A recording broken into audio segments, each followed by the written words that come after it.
Avant de dire un mot, je vais dire un mot. Non, mais alors, en tant que maire de Neuville. Bon, écoutez, je suis ravi de vous accueillir ici, donc, dans les locaux de l'espace Jean Villard. On a fait un peu bruyant à l'extérieur, mais vous avez vu, c'était encore insonorisé ici. Les échanges sont froids, voilà. Assez paradoxal parce qu'on se fréquente quand même. Moi étant maire et dans les députés, on se fréquente quand même souvent, on se voit souvent, même si on n'a pas les mêmes, je dirais les mêmes. On défend les mêmes valeurs républicaines, mais pas forcément les mêmes valeurs politiques. Mais ça ne nous empêche pas de discuter et d'avoir une discussion. Et d'avancer ensemble. D'avancer ensemble. Donc, écoutez, je suis ravi de tout le monde pour cette soirée. C'est la première fois que je passe ces soirées. Je ne pouvais pas ne pas y être. Donc, c'est avec plaisir que je vous accueille et que je participe à la soirée. Voilà. Merci. Je n'en dis pas plus.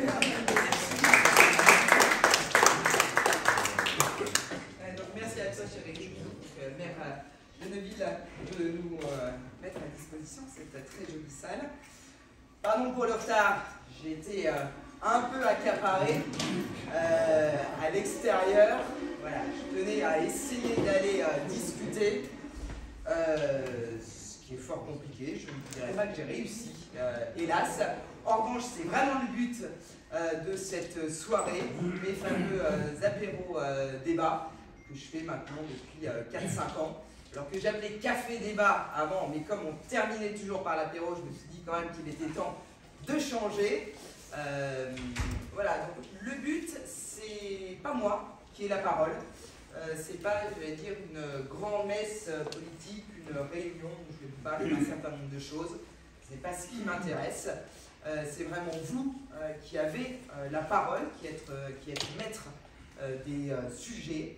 Donc il y en a qui ont l'habitude, qui viennent quasi systématiquement parce qu'ils savent justement que les sujets abordés sont très différents, que la manière dont on les aborde varie aussi systématiquement. Voilà, deux petites règles que je dis toujours et évidemment qui sont plus que jamais d'actualité et je ne doute pas que vous allez les respecter pour que ça se passe bien. La première, c'est évidemment d'échanger avec beaucoup de respect, malgré les différences. Heureusement, on ne pense pas tous pareil. Et la deuxième petite chose, essayer de ne pas monopoliser la parole pour que tous ceux qui veulent s'exprimer le puissent. Voilà. Et maintenant, je me tais, comme promis, et je laisse la parole au premier courageux. Monsieur.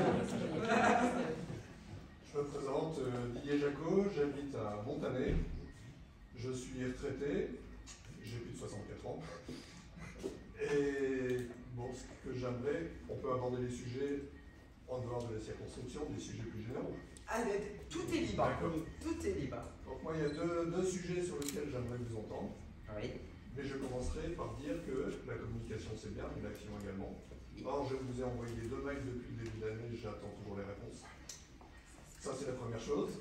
Ensuite, parmi mes 2 sujets, le premier, c'est un peu votre position, également la position de ceux qui nous dirigent, concernant le prix de l'électricité. Où là, je suis effaré de ce qui s'est passé depuis Général de Gaulle, qui a réussi à faire de la France un fleuron au niveau de production d'électricité. L'électricité est produite par le nucléaire, par des centrales thermiques à gaz et par des énergies renouvelables. La guerre en Ukraine, je ne pense pas qu'elle ait eu une influence sur le nucléaire, je ne pense pas qu'elle ait eu une influence sur le soleil, ni sur l'eau, ni sur le troisième, c'est l'hydraulique, l'eau. Sur le gaz, ok, le gaz s'est enflammé, la production d'électricité par le gaz, c'est très faible en France. Le prix de l'électricité a flambé. Effectivement, il faut suivre les règles de Bruxelles qui imposent un prix marché qui dépend effectivement du prix, si j'ai bien compris, le plus élevé au niveau de production d'électricité, qui fait que c'est le gaz. Alors certains pays se sont dit, nous on ne suit pas les règles, on se retire de ça, donc ils ont un prix d'électricité qu'ils ont imposé à leurs citoyens beaucoup plus bas. Pourquoi la France n'a pas fait? On est un fleuron au niveau production d'électricité, on a tout cassé. On dépense des sommes folles au niveau éolien, ce qui pour moi est une aberration. Le solaire, bon c'est bien, mais au lieu de dépenser pour l'éolien, finançons les particuliers pour mettre des panneaux solaires chez eux, alors que pour mettre aujourd'hui les panneaux solaires chez soi, c'est quand même encore très cher. Les subventions, les aides, c'est pas pour nous, c'est pour les installateurs. Ça, c'est le premier sujet. D'ordre général, j'aimerais bien avoir votre position là-dessus. Deuxième sujet, pour lequel je suis également un peu effaré. Vous êtes sans doute rendu compte qu'aujourd'hui, tout le monde n'est pas d'accord avec la politique. Il y en a qui manifestent, et il y en a qui cassent tout. Pourquoi il y a de plus en plus de casseurs, et pourquoi, effectivement, on n'arrive pas à réprimander ça, à faire en sorte que ça diminue. Si c'est les places en prison, s'il n'y a pas assez de places, bon, on n'a qu'à faire payer l'allocation des prisons à ceux qui sont détenus. Ils y réfléchiront peut-être à 2 fois avant de se laisser dorloter dans une prison, entre guillemets. Et les casseurs, bon, ma foi, s'ils cassent, je pense qu'on peut arriver à les choper et à leur infliger des peines très conséquentes pour leur faire réfléchir également à 2 fois avant de tout casser. Même si je peux comprendre que certains aient envie de casser. Voilà, c'est les 2 sujets sur lesquels je vais avoir votre point de vue.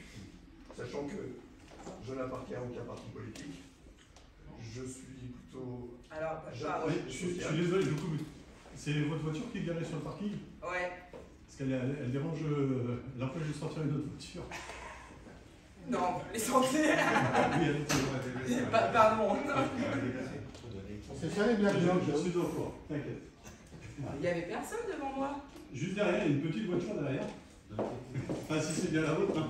Il a klaxonné, mais ça s'est confondu avec les casseurs. Mais elle est bien garée, hein, par contre. Bah, elle a pas pu. Elle est garée sur le parking et tout, mais. Je pense qu'il y en a plein qui se sont mis. Ça marche.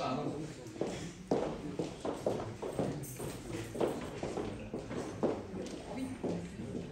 Excusez-moi. Alors, je ne sais pas si mes 2 questions peuvent rentrer dans... Bah, ça permet déjà de balayer un certain nombre de sujets. Bon.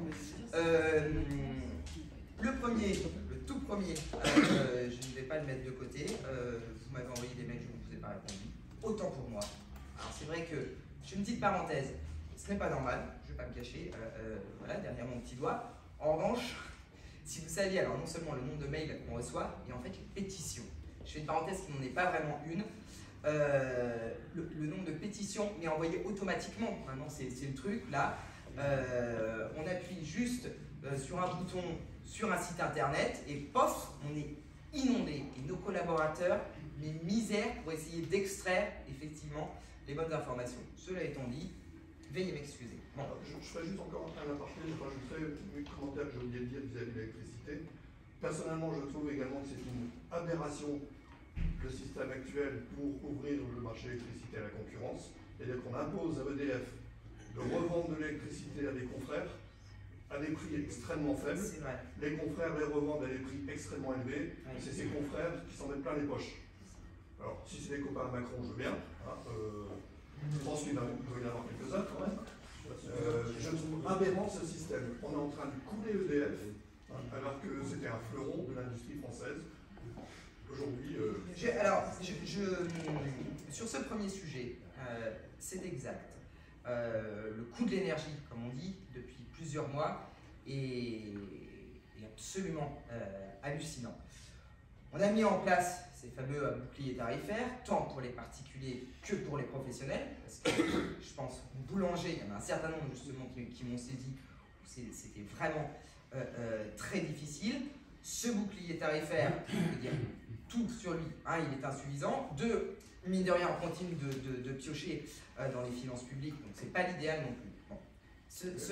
On pioche dans les finances publiques, mais à côté de ça, on remplit les poches d'autres.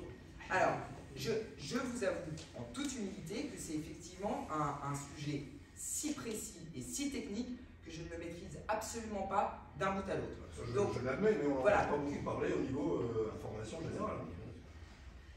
À part le fait qu'effectivement, les boulangers se plaignent parce qu'ils roulent. Et qu'est-ce qu'on fait en échange? Il y a le bouclier tarifaire qui coûte 2 milliards d'euros à la France. Oui, mais à côté de ça, il y en a qui sont en pleine poche. Peut-être.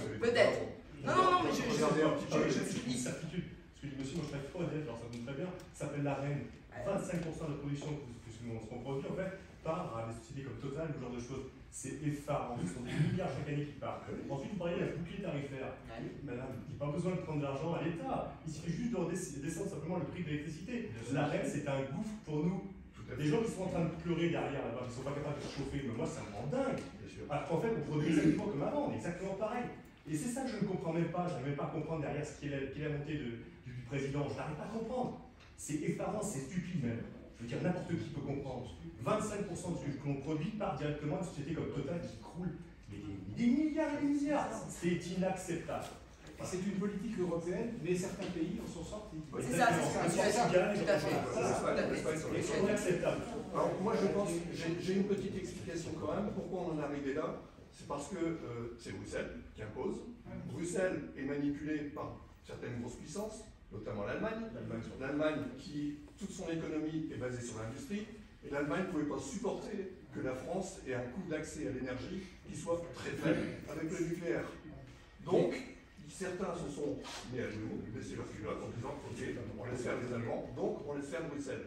Mais je n'étais pas un grand spécialiste, mais malgré tout, cette loi, à un moment donné, c'était sous le président Sarkozy, je crois qu'elle a été faite, où il y avait un déséquilibre en termes de production d'électricité dans les pays d'Europe. Ouais, mais c'était un avantage qu'on avait, on l'a cassé. Quand on dit Bruxelles, c'est les élus de chaque pays, et puis le Parlement après qui a voté. Mais aujourd'hui, c'était justement pour rééquilibrer un petit peu le coût de l'énergie. Et le choix qui a été fait à l'époque, c'est effectivement ce bac. Non, c'était pas le coût d'énergie. D'accord, bien sûr, bien sûr. Et ça a été, le choix s'était fait. D'établir un prix de marché pour l'électricité. On a pris comme base ça. Alors après, le sujet que vous évoquiez, c'est récent ça. C'est peut-être que le président actuel, le président Macron a dit aujourd'hui à EDF, vous allez le revendre à un prix. Ça, c'est récent. Par contre, non, ça arrête, ça c'est pas récent. 2010 pour. C'est ça, donc l'arrêt, c'est justement le fait que le prix soit concurrence. Voilà, l'ouverture à la concurrence, il n'y a pas de problème. On pourrait le concevoir. Un concurrent, il devrait produire. Exactement, c'est ça le problème. Là, on fournit l'électricité à des concurrents qui ne produisent pas, mais qui s'en mettent plein les poches. Vous prenez une société comme Céleston, aujourd'hui, qu'est-ce qu'il produit? Par contre, ils s'en mettent plein les poches. Ça, c'est inacceptable. Inacceptable. Oui, donc que fait les c'est le vote qui a imposé les mises en concurrence. là-dessus, quoi. C'est le vote qui a imposé les mises en concurrence. Donc le débat est intéressant par rapport au gouvernement français. Vous devriez le porter en Europe. Donc finalement, c'est l'Europe qui a obligé notamment EDF à être mis en concurrence. Mais il y a certains donc effectivement, il y a des concurrents qui ne produisent rien, qui achètent des quantités, donc à prix réduit. Mais d'ailleurs, la plupart de ces concurrents sont en train de disparaître. On verra les petits qui disparaissent. Oui, parce qu'en fait, ils se sont fait avoir effectivement avec le prix actuel. Moi, je veux bien qu'il y ait un débat sur l'Europe. Non, mais quand on parle de concurrence, pour moi, on devrait parler de producteurs également concurrents. Oui, mais dites-le à l'Europe, ça. La concurrence est ouverte à tous. Elle n'est pas uniquement aux producteurs, il n'y a pas une sélection qui est faite en fonction de les caractéristiques de l'entreprise. Ceci dit, quand il y a des décisions qui sont prises et que certains paramètres tout d'un coup évoluent énormément, on peut revoir ces décisions. Là, ce qui a évolué énormément, c'est effectivement la guerre en Ukraine qui a fait exploser le prix du gaz. Et comme le prix est indexé sur le prix du gaz, ça a changé. Bon, ben, quand on dit que effectivement ça marche plus, il faut faire quelque chose, on ne va pas le laisser continuer comme ça. Oui, mais disons que, comme vous le disiez, l'Allemagne et certains pays s'y opposent. Qu'est-ce qu'on fait? Non, il y a des pays qui on sort effectivement du système européen. Chacun fait sa chose dans le droit. J'en ai aussi, mais franchement, c'est pas objectif quand je vous entends parler. Mais écoutez, moi, c'est bien les Français qui m'intéressent. Honnêtement, l'Europe, c'est formidable. J'adore. Oui, mais vous dépendez des actions européennes. On peut reprocher à un gouvernement sur les actions qu'il fait. Là, vous devez comprendre ceci, monsieur. La priorité, c'est aux Français. Moi, je suis français. Moi aussi, je suis français. Et ben moi, le français, c'est le français d'abord. La règle, c'était de ne pas s'interpeller sur ce sujet. Je suis français depuis des milliers d'années. Donc, à la limite, voilà. Il ne faut quand même pas exagérer. Alors, faut calmer ce sujet. Oui, monsieur, que même si c'est une décision de l'Europe, il y a des paramètres aujourd'hui qui fait qu'elle s'en. Oui, mais je suis d'accord sur ces paramètres. Il faudra les faire évoluer. Mais à la limite, actuellement, on ne peut pas les faire. Vous avez vu les prix auxquels EDF doit revendre l'électricité à des concurrents je suis d'accord avec vous sur leur ce prix sujet. de production. Et eux revendent au prix du marché. Voilà. C'est complètement aberrant. Alors, pour essayer de synthétiser, et peut-être pour continuer, parce que vous aviez un deuxième sujet, c'est vrai que factuellement, ce que vous posez, ça pose un certain nombre de gros problèmes à nos compatriotes, et à nos concitoyens, et aux Français. Oui, qu'il y ait des enjeux, et là, pardon, c'est ce que je vous ai dit en préambule, que je ne maîtrise pas, et en particulier des enjeux européens, évidemment. Comment on fait? Là, moi, je pense que je n'ai absolument pas la main là-dessus, un minima de comprendre. Non mais bien sûr. Non mais donc, c'est pas la première fois que j'entends cette remarque. Donc évidemment, et qu'on l'a fait très rapidement remonter, encore une fois par la mise en place du bouclier tarifaire. On peut le critiquer, il a été mis en place, ce qui n'a pas été le cas justement dans tous les pays européens. Donc à minima, voilà, les choses ont été remontées, on ne s'en contente pas. Ok, voilà. Le bouclier tarifaire, cet argent qu'on prend encore dans les caisses de l'État. C'est ce que j'ai dit, oui. Au lieu d'aller se défendre au Parlement européen. Il n'a pas besoin de défendre. Il y a d'autres pays l'ont déjà fait, pourquoi on ne le fait pas?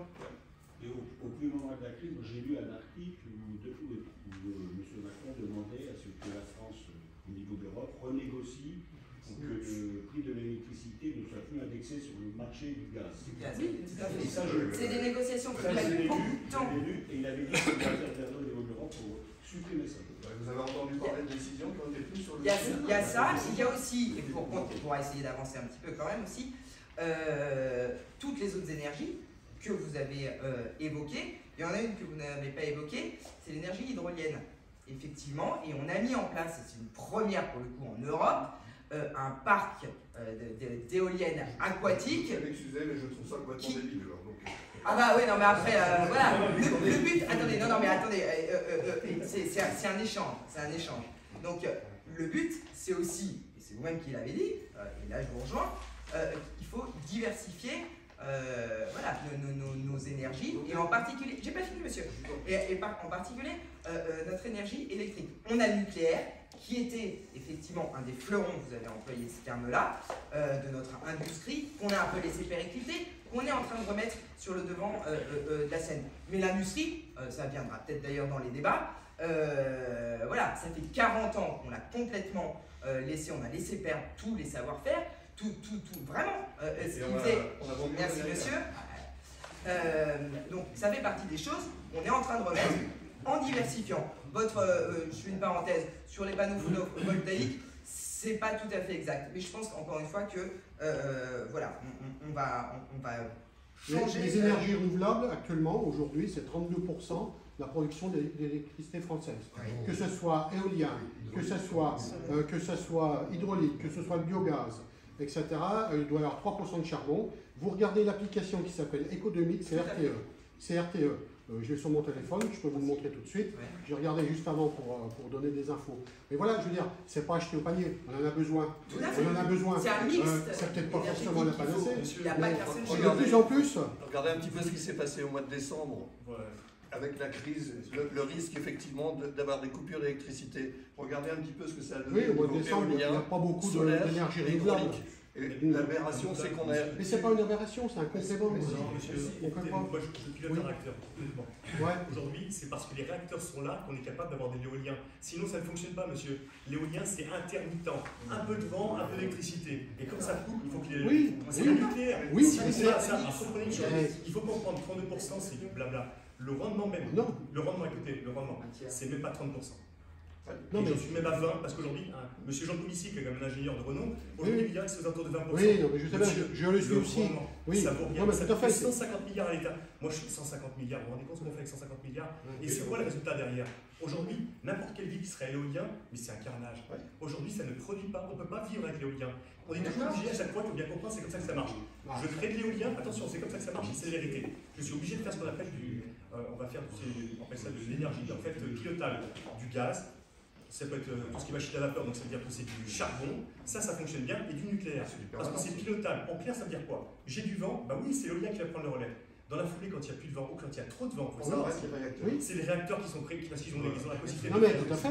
Mais bien sûr, quand vous dites ça à 32%, mais moi je vous dis, écoutez, je le vis au quotidien. Je vous parle d'aujourd'hui, là, actuellement, avec le soleil qu'on a, enfin, pour que les photovoltaïques, hein, avec le biogaz, avec l'hydraulique, etc. Allez voir sur le site, c'est 32%. Aujourd'hui, parlons-en un petit peu de l'hydraulique. Vous savez comment ça marche? L'hydraulique, aujourd'hui, pour recharger les barrages, ils font ça la nuit. Ils vont utiliser le nucléaire, donc ils vont parce que ça coûte moins cher l'électricité la nuit. Ils vont recharger des grosses pompes, ils vont remonter directement les niveaux, donc en fait on va utiliser le nucléaire, et après on va produire l'électricité. Sachez qu'enfin, c'est toujours le nucléaire, toujours basé là-dessus parce que c'est pilotable. Sinon, le reste, zéro. Et alors, ce que je trouve aberrant également. Est-ce qu'on peut passer au deuxième point que vous avez évoqué, pour qu'il y ait d'autres personnes qui puissent participer? On va faire ça. Non, je crois que pardon. Non, c'est un sujet effectivement très important, tant pour le portefeuille des Français qu'effectivement, voilà, notre souveraineté, pour notre souveraineté effectivement en matière d'énergie. Deuxième sujet que vous avez soulevé, qui préoccupe, moi je l'entends énormément, beaucoup de Français. Là, c'est compliqué de voir. Alors je ne vais même pas employer le terme en fait manifestation après manifestation, parce que normalement une manifestation, elle se déroule de manière sereine. Des personnes sont là pour revendiquer, pour exprimer leur mécontentement, et fort heureusement, mais elles peuvent le faire tranquillement. Aujourd'hui, on sait qu'à chaque fois qu'il y a un rassemblement de prévu, il va y avoir des casseurs, les Black Blocs, les commerçants, en particulier à Lyon, pleurent chaque samedi. Il y a eu les gilets jaunes, il y a à nouveau là maintenant. C'est absolument terrible, c'est terrifiant. Bon, et oui, votre remarque de dire attendez, vous les connaissez, machin, pourquoi vous faites rien? Si c'était si simple, évidemment qu'on l'aurait fait depuis longtemps. Ces fameux Black Blocs. Alors, c'est assez hétéroclite, il n'empêche, alors, pardon, zéro langue de bois politique, il y a une certaine partie de ce qu'on appelle bobos parisiens, lyonnais et tout, qui s'en kikinent et qui voilà, se disent tiens, on va aller casser du flic, on va aller casser les devantures, on va se croire révolutionnaire et tout ce qui est peu ou prou lié au soi-disant grand méchant capitalisme, on casse. Bon, moi je ne considère pas, je vous ai vu, je ne considère pas que voilà, le commerçant qui bosse, qui se lève tôt, qui machin, c'est un grand méchant capitaliste. Bon. Il y a aussi, dans ces fameux Black Blocs, de plus en plus des personnes qui viennent de l'étranger, hyper entraînées, dont le seul but, eh bien, c'est de mettre à bas, effectivement, notre démocratie, notre République, nos institutions. Cela étant dit, et qui est-ce qui trinque en premier? Alors, qui est-ce qui trinque? Les fameux manifestants, que je vous ai évoqués tout à l'heure. Voilà, moi je rencontre des personnes qui disent pas d'accord, je veux pouvoir le dire, mais j'ose plus. Et bien ça, moi ça me révolte. Ça me révolte que des personnes dans notre démocratie ne puissent pas aller tranquillement marcher, voire en famille, avec des pancartes pour dire qu'ils ne sont pas contents. Ça, c'est pas normal. Bon. Et puis, ce fameux casser du flic, moi c'est insupportable. Moi je respecte infiniment nos forces de l'ordre, qui sont soumises à une violence, mais comme c'est inimaginable. Moi je les admire pour l'avoir fait, alors pas là récemment, mais j'étais avec nos forces de l'ordre quand les gilets jaunes étaient au plus fort. Je ne sais pas comment elles font pour garder leur calme. Il ne faut pas oublier que derrière, c'est des femmes et des hommes, bon, et qui, à un moment, voilà, et qui quand même voudraient rentrer le soir, voir leur femme, leur mari, leurs gamins et tout. Donc, bon, on a mis en place, le mandat précédent, un certain nombre d'outils qui se révèlent insuffisants.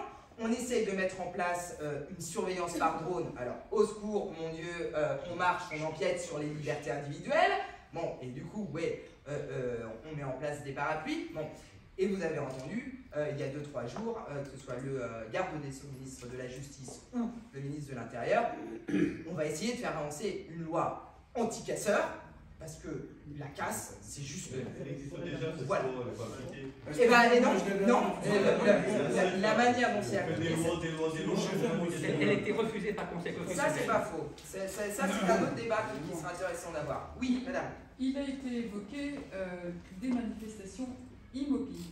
C'est-à-dire, est-ce que dans un état quasi d'urgence dans lequel on se trouve maintenant, où il y a une répétition effectivement de ces événements de façon régulière, qui mettent à mal effectivement la démocratie, qui mettent à mal le principe même de manifester, qui mettent à mal tous les commerçants, tous ceux qui se trouvent sur le parcours d'une manifestation. J'ai entendu dire une fois qu'on pourrait peut-être, dans un état particulier, qui est celui qu'on traverse actuellement, avec effectivement toutes ces revendications, le principe de manifester de façon immobile dans un lieu dédié, avec en amont une identification. Tant pis si on doit arriver à un état un tout petit peu plus surveillant, mais faire une manifestation, garder ce principe inamovible dans la démocratie, mais faire une manifestation immobile. Et vous pensez vraiment que ça va servir à quelque chose? Une manifestation mobile, ça sert à rien. Vous pensez vraiment qu'une... Non mais immobile, c'est-à-dire qu'il n'y a plus de non mais des gens qui se déplacent d'un point A à un point B, ça sert à rien, le gouvernement est sourd. Vous pensez vraiment que immobile, ça va servir à quelque chose? Non mais ça permet aux gens d'être... C'est une proposition, j'ai entendu ça. Je ne suis pas là pour justifier, je suis là simplement pour dire ce que j'ai entendu et qui m'a interpellée. C'est-à-dire que je me suis dit à un moment, si effectivement les gens continuent de se déplacer physiquement et restent immobiles dans un lieu, ils sont là, ils manifestent, on peut les comptabiliser. Leur nombre peut être compté mieux sans doute que s'ils bougeaient. Et au moins, on épargne sur le parcours, on épargne le parcours des manifestants avec tous ces dégâts et cette violence inouïe. Moi, je serais pour ce genre d'essai, de tentative, de manifestation immobile dans un lieu donné. Je pense que si on arrive à choper un casseur parce qu'il a cassé et qu'on lui impose 6 mois de travail forcé ou bien qu'on le fasse payer, la prochaine fois, il va peut-être se faire peine de mort avant de commencer. Oui. S'il vous plaît. Non, mais ça fait sourire, mais... Je suis pas du tout d'accord avec ce que vous dites sur les casseurs. Qu'on soit bien d'accord, je suis contre la casse. Mais à partir du moment où on a envie de les attraper, on les attrape. Au lieu de mettre 3000 CRS, vous en mettez que 2000. Et les 1000 autres, vous les mettez en civil et ils les attrapent en flagrant délit. C'est simple comme bonjour. J'ai fait beaucoup de manifestations avec la CGT. Et je ne suis pas d'accord aussi sur le fait que vous dites que c'est des bobos, des petits bourgeois, lyonnais par exemple. Il y a beaucoup d'anarchistes. Il y a beaucoup ce qu'on appelle les zadistes qui ne veulent que ça, que de la testaille. Je l'ai dit aussi. Donc moi je ne suis pas d'accord avec vous, quand on veut, on peut. Et si vous mettez les moyens correctement là où il faut, vous pouvez le faire. Parce que comme vous dites les commerçants, on en connaît tous des commerçants. Ben, je peux vous dire qu'il y a longtemps que j'aurais tiré les dos. Bien sûr. Bien sûr. Certains politiciens qui commencent à dire... Madame, attendez, pardon, madame a demandé la parole. J'ai entendu ce matin à la radio, il me semble qu'il y en a 3 qui ont été arrêtés hier sur Lyon. Et a priori, enfin dans ces jours-ci, je ne sais pas quand exactement, mais ils ont pris genre 4 mois de sursis, 6 mois de sursis, et ils ont interdiction de remanifester, mais on ne sait pas comment les contrôler. Ça c'est vrai. Donc, alors que pour les hooligans, pendant les matchs de foot, on sait faire. Ça sert à rien. Ou un retraité de 75 ans qui fasse des exemples, insulte le président, qu'ils aient une amende. Mais ça serait important. Alors, vous avez fait une remarque en disant qu'on passe comme pour les matchs de foot. C'est justement ce qui semble se dessiner dans cette future loi, sauf qu'il y en a pour appliquons déjà celle qui existe.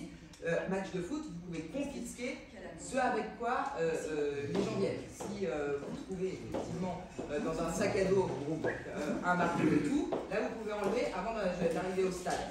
Aujourd'hui, non, ça. Les hooligans qui sont interdits de stade, ils doivent pointer au commissariat pendant les matchs de foot. Il y a une manifestation. Il y a une manifestation tel jour de telle heure à telle heure. Monsieur, vous avez cassé la présente manifestation. Vous venez pointer au commissariat. On est sûr que c'est pas la manifestation. Point barre, problème réglé. C'est pas qu'on problème avec les 6 points de barre, on fait quoi? Actuellement, il n'y a que la justice qui peut faire ça. Et c'est le cas, c'est ce qui se passe. Non mais les personnes en question, elles vont devoir aller pointer au commissariat, celles qui ont été condamnées. Mais dans le projet de loi, de Darmanin, il est question d'essayer d'arriver à faire pointer les fichiers S. Mais c'est pas possible. Enfin, ça va être compliqué constitutionnellement. Donc rien n'est possible en fait. Non. Peut-être aussi que si les gens manifestent, c'est qu'on les entend pas. Où est le référendum? Où sont les référendums que devait faire le président lors de l'acte des Gilets jaunes? On n'en parle plus.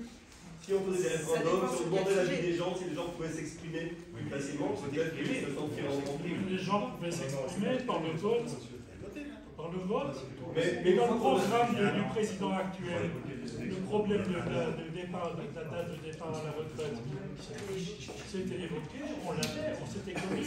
Mais c'est pas sur la date c'est pas sur cette date-là que Jean-Marie Craie sur la façon dont c'est mis en place. C'est pas parce qu'on vote pour quelqu'un qu'on lui donne des pleins pouvoirs, on n'est pas en dictature. Mais on a voté pour quelqu'un qui avait un programme précis. Monsieur le maire, attendez,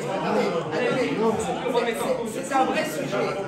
Mais on va essayer de s'écouter, pour essayer d'avancer chacun.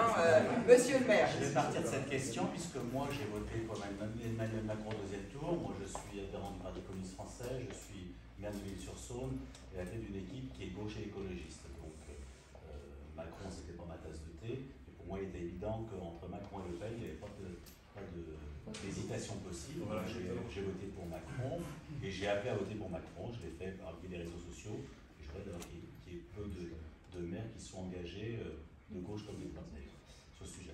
Pour autant, je savais bien qu'en votant Macron, sur son programme, il a atteint 64 ans. Sauf, ou 65 ans. Mais j'étais pas d'accord avec ça, mais entre Macron et Le Pen, mon choix était vite fait, et je vous le dis, je suis absolument effaré par la façon dont la gestion de ce projet de loi dont ça a été géré par le gouvernement, je vous le dis. Je trouve que c'est assez catastrophique. Bon, le président Macron ne pourra pas se présenter pour un troisième quinquennat, puisqu'il ne peut en faire que deux, mais si l'aventure, il pourrait se représenter et qu'au deuxième tour, on se retrouve dans une configuration Macron-Le Pen, j'en voterai pour Macron. Et pourtant, mais c'est pas parce que, j'allais dire, c'est le problème là, de notre démocratie, c'est pas parce qu'au deuxième tour, il arrive que du coup, on est pieds et poings liés, c'est où on prend le pack complet, c'est-à-dire qu'un homme politique, et je pense que c'est le problème qu'on a actuellement, en tous les cas, c'est l'analyse que je fais, je trouve qu'après un quinquennat et une année de présidence, l'état de notre démocratie en France, il est pas très bon, quoi. Les partis politiques, tous quels qu'ils soient, se portent pas bien, à l'exception d'un, Rassemblement National. Vous savez que le RN, il suffit qu'il marque RN, c'est quand même assez particulier, il marque RN, il n'y a pas de... vous présentez pour une élection locale un candidat qui est absolument inconnu, il n'y a pas de programme, il y a la photo de Marine Le Pen, et ils font entre 20 et 30%, pratiquement partout. Donc c'est périlleux, et moi je suis très inquiet par rapport aux prochaines échéances, parce que je me dis, j'entends des gens qui me disent, en gros on a essayé Macron mais ça n'a pas fait, ou j'entends des gens qui disent, qui justifient la violence, et ce ne sont pas des violents, des gens qui disent, le gouvernement n'entend pas, finalement s'il n'y a que ça, et moi ça m'inquiète. Et ce que je voudrais, c'est que, ce sera peut-être ma question, qu'est-ce qu'on peut faire pour rétablir la démocratie avec des gens qui ne pensent pas forcément pareil, mais qui sont des républicains et qui ont envie de rester dans cette république. Merci beaucoup, Eric. Du coup, j'allais envoyer sur la question que tu viens de poser, c'est qu'est-ce qu'on fait? Parce que au-delà, encore une fois, de nos sensibilités politiques, il y a quand même quelque chose qui nous unit, nos institutions, notre République, qui est peut-être imparfaite, nos institutions aussi, nos élus aussi, d'accord, notre démocratie aussi, mine de rien, elle tient. Bon, on sent qu'aujourd'hui, voilà, ce qu'on voit dans la rue ne satisfait évidemment personne. Quelques agitateurs qui voudraient bien mettre tout ça à bas, bon, on va les mettre de côté. Qu'est-ce qu'on fait pour refaire nation, pour recréer du lien, encore une fois, malgré nos différences, pour aller dans le même sens et donner un avenir et un souffle à notre pays? Mais pardon madame, excusez-moi, moi je suis 100% d'accord avec ce qu'il vient de dire, monsieur le maire. Moi aussi. Mais sauf que... non mais, alors du coup on est tous d'accord, mais le problème c'est qui a mis la France dans cet état-là? C'est ça. Enfin, c'est pas nous.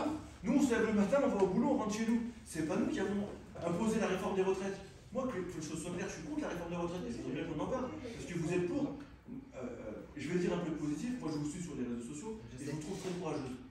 Parce qu'au moins vous venez au contact des gens, alors c'est pas en faisant des tapeurs sur des casseroles qu'on va faire avancer les choses, mais moi aujourd'hui je voudrais débattre avec vous, je voudrais savoir pourquoi vous êtes pour, premièrement, je voudrais savoir pourquoi, moi je ne vais pas mentir, j'ai voté pour vous, et comme M. Bello, au deuxième tour, j'ai voté Macron, pas par conviction pour Macron, mais contre Mme Le Pen. Moi je voudrais savoir, on a voté pour vous, vous êtes censé nous représenter, on est une majorité à vous dire qu'on n'en veut pas de cette réforme. Pourquoi vous insistez, vous et vos collègues? Non. Il y a qu'à voir les sondages.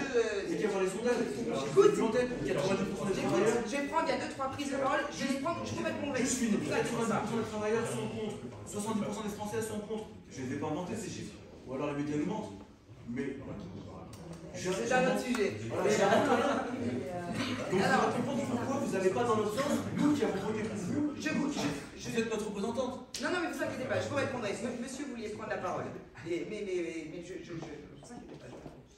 C'est un rapport avec ce qui a été dit tout à l'heure. Je pense honnêtement que utiliser l'argument que le président utilise, que la majorité présidentielle utilise, de dire j'ai été élu et c'était dans mon programme, c'est malhonnête parce que M. Macron a été élu par défaut contre un candidat de son départ. Et ce qu'il y a de mieux, c'est qu'il l'a reconnu très honnêtement dans le discours. Il faudrait qu'il se le réécoute tous les soirs parce qu'il a oublié qu'il a dit « Je suis bien conscient que ce n'est pas pour moi ». Et donc, quelqu'un qui est conscient de cela, s'il est réellement honnête, il dit donc « Je ne peux pas appliquer mon programme parce que mon programme n'a pas été validé. Mon programme a eu le nombre de voix que j'ai eu au premier tour. » Ça, c'est les personnes qui voulaient de son programme. Et il aurait dû passer le quinquennat à faire que les choses consensuelles, et Dieu sait qu'il y a beaucoup. Attendez, parce que. Ah non, mais je vous écoute, ne vous inquiétez pas, pour ça je vous interromps pas. Les choses pour lesquelles cette majorité qu'il a élue et qu'il a eu ce soir-là l'honnêteté de reconnaître qu'il y avait parmi ces gens beaucoup qui n'étaient pas de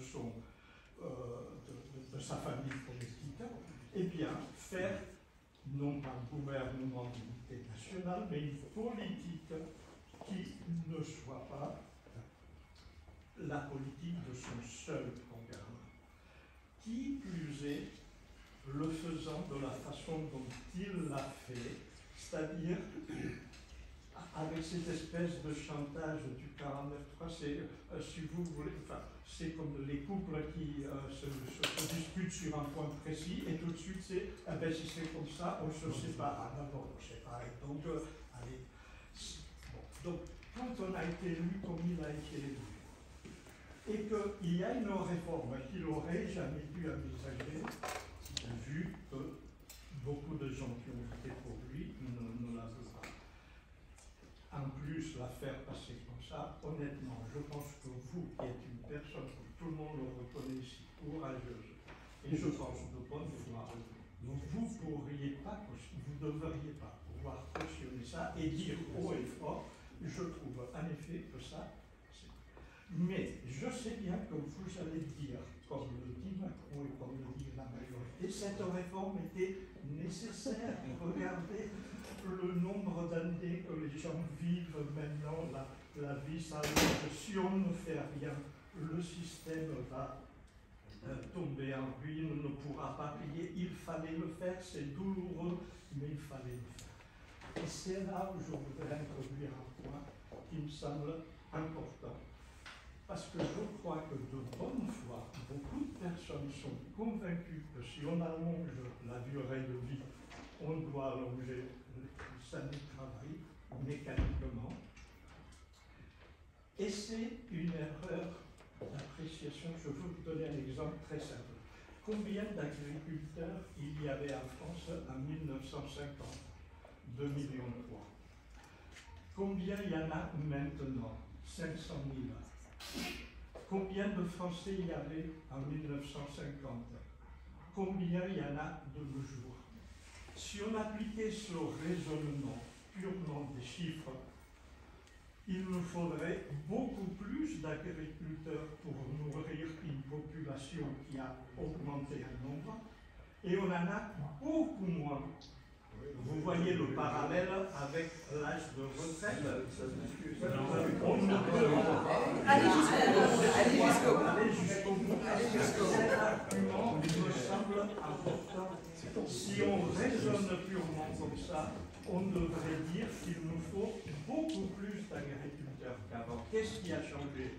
La productivité, la mécanique, il y a plein de choses qui font qu'on ne peut pas juste dire avant on était tant à nourrir et il y avait tant de personnes qui nourrissaient, maintenant nous sommes plus à nourrir. Et c'est ce que vous dites. Vous dites, avant il y avait tant d'actifs pour un retraité. Vous faites exactement ce même raisonnement, sans tenir compte que la productivité a augmenté, que les gains peuvent être distribués autrement, qu'il y a beaucoup d'autres voies, les robots peuvent être faits. Il y a 50 000 choses inventives, autres que ça. Sans tenir à ce que je trouve vraiment la solution facilitée, on allonge la durée de la vie, on allonge les cotisations, c'est là, c'est pas. Mais avec ça, vous réussissez à convaincre des gens de bonne foi, car oui, il n'y a pas d'autre solution, bien sûr, c'est faux. Il y a d'autres solutions. Merci. Sur le plan politique, je entendais M. le maire qui évoquait le fait que le président Macron, il a été élu et les gens ne partageaient pas son programme, comme monsieur le disait à l'instant. Mais il n'empêche qu'il y a une configuration nouvelle maintenant, il n'y a pas de majorité absolue. Donc aujourd'hui, le président, il a pu dire effectivement qu'il savait très bien que les gens allaient voter pour lui sans voter pour son programme. Mais il avait dit aussi qu'il essaierait d'avoir une majorité sur chaque texte. Parce qu'il fallait bien une majorité. La démocratie, c'est ça. Il savait que tout seul, il ne pouvait pas l'avoir. Il avait besoin, ce qui s'y passe d'ailleurs, Madame la députée pourrait nous le dire, mais il y a plein de lois qui sont votées avec des majorités différentes à chaque fois. La retraite, vous dites aujourd'hui, il a voulu absolument. Mais il n'y a pas que lui qui voulait la retraite à 65 ans. Il y avait d'autres aussi élus dans l'Assemblée nationale qui avaient fait leur programme, et pour eux, depuis 20 ans. Je veux dire, depuis 81, je veux dire, qui voulaient revenir à une durée plus longue. Si on est passé au 49.3, moi, je pense parce que effectivement ceux qui ont dit, qui se sont fait élire en tant que députés, et là, il y a une relation directe avec les électeurs sur un programme retraite à 65 ans, qui à un moment donné, pour leur raison, n'ont pas voté cette loi. Mais, donc, enfin, hier, il faut faire une majorité à chaque fois, et sur ce texte-là, quand le président l'a présenté, théoriquement, il avait une majorité. Mais il l'a fait. Il n'a pas eu. Et dans la 5e République, quand le président, la Premier ministre dit aujourd'hui, je ne suis pas sûr d'avoir la majorité, M. Rocard, il l'a fait 8 fois. Et l'argument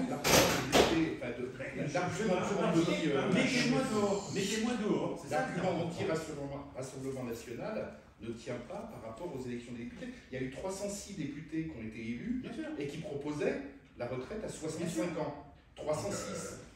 Horizon, Modem, LR, 306 députés élus, majorité absolue. Et il n'y en a eu que 43 qui ont été face à un rassemblement national. C'est au deuxième tour. Donc la plupart ont été élus contre un candidat NUPES ou Rassemblement national qui proposait la retraite à 60 ans avec 40 annuités. Oui, ok, mais avec 50% d'abstention, et ces 50% d'abstention, on les retrouve dans la rue. Donc quel est le moyen pour effectivement essayer d'avoir le contact avec les gens directement, ce que posait monsieur, ou je ne sais pas qui, il faut faire des référendums d'initiative, il faut supprimer le 49.3, moi je trouve que c'est une bonne chose. Franchement, moi j'avais jamais défilé de ma vie. J'ai été écœuré quand on a fait le 49.3 pour la région des retraites. Mais je me sens plus floué, et je suis comme monsieur. J'ai voté Macron au deuxième tour. Alors, franchement, ça m'a dégoûté. Ça m'a dégoûté. Alors, pardon, en fait, je ne veux pas interrompre les débats. J'ai vu que vous vouliez intervenir. C'est que je vais avoir beaucoup de mal à synthétiser. Je note. Vous m'en voudrez pas si j'oublie des choses. Je vous laisse encore la parole, monsieur et monsieur. Et voilà, j'espère ne rien oublier. Ce ne sera pas de but si j'oublie des choses. Moi, ce qui me gêne un petit peu, c'est l'argument du fait qu'on dise il y a tout le monde qui ne veut pas de cette réforme parce qu'ils vont vers la rue. Pour moi, ce n'est pas une démarche collective. Je pense que si les gens vont vers la rue, c'est qu'ils ont envie de travailler plus longtemps individuellement. Donc ils ont un intérêt individuellement et c'est pour ça qu'ils sont contre la réforme de retraite. Après, moi, ce qui m'intéresserait plus, c'est plutôt de savoir si c'était vraiment utile On dit qu'il y a d'autres solutions. Il y a toujours d'autres solutions pour ne pas faire les choses qui nous gênent, bien sûr. Mais est-ce que c'était vraiment utile de le faire? On entend l'argument que ça serait l'Europe qui nous pousse à le faire. Donc s'il y a vraiment des arguments qui poussent à le faire, c'est vrai qu'il faut le dire, comme ça au moins c'est clos, on est obligé de le faire. Mais moi j'ai tendance à dire que collectivement, même si moi j'aimerais partir à la retraite plus tôt dans 4 ou 5 ans, je me dis si collectivement ça permet de faire en sorte qu'on garde notre système par répartition, faisons-le. Bien sûr, moi ça ne m'arrange pas. Mais à un moment donné, il faut raisonner collectivement. Alors que moi j'ai l'impression que les gens qui sont dans la rue, qui sont contre, c'est individuellement. Monsieur, attendez, pardon. Monsieur, et après j'essaie de répondre. Michel Vanet, j'habite à Neuville, une maison individuelle, et comme vous le présentez, je suis à la retraite depuis un certain temps. J'ai une question qui s'adresse au législateur, celui qui fabrique, ou celle, pardon, qui fabrique les lois.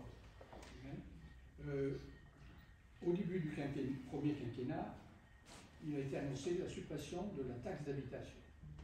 Bon, très bien. Ça supprimait des revenus aux communes, sûrement bien que la promesse ait été faite de compenser complètement, mais sans doute une perte.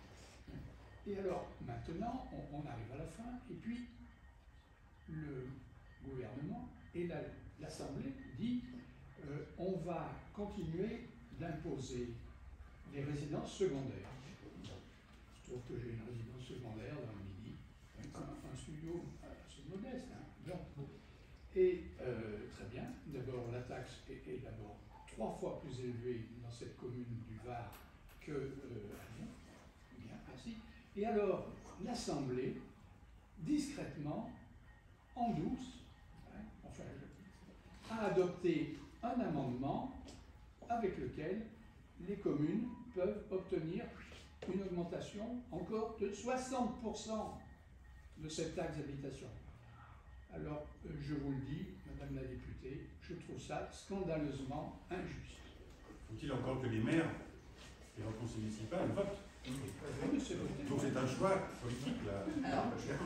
GEMAPI, c'est pas un choix des mairies, hein. C'est quand même imposé par la métropole et ça va impacter les taxes foncières. Qu'est-ce qui n'est pas? La GEMAPI, c'est imposé par la métropole, ça va impacter la taxe foncière et c'est pas voté par les mairies. Non, mais c'est pas sur les taxes d'habitation. Alors, la taxe d'habitation a disparu et est remplacée par une imposition supplémentaire sur la taxe foncière. Aujourd'hui, c'est les propriétaires qui vont payer la taxe d'habitation.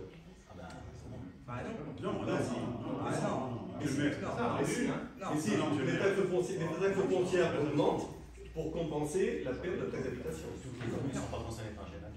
En tous les cas, pour la taxe d'habitation pour les ans secondaires, achetez à Neuville, parce que nous, on n'a pas augmenté les taxes. Bon, après, c'est de nouveau cher de plus acheter.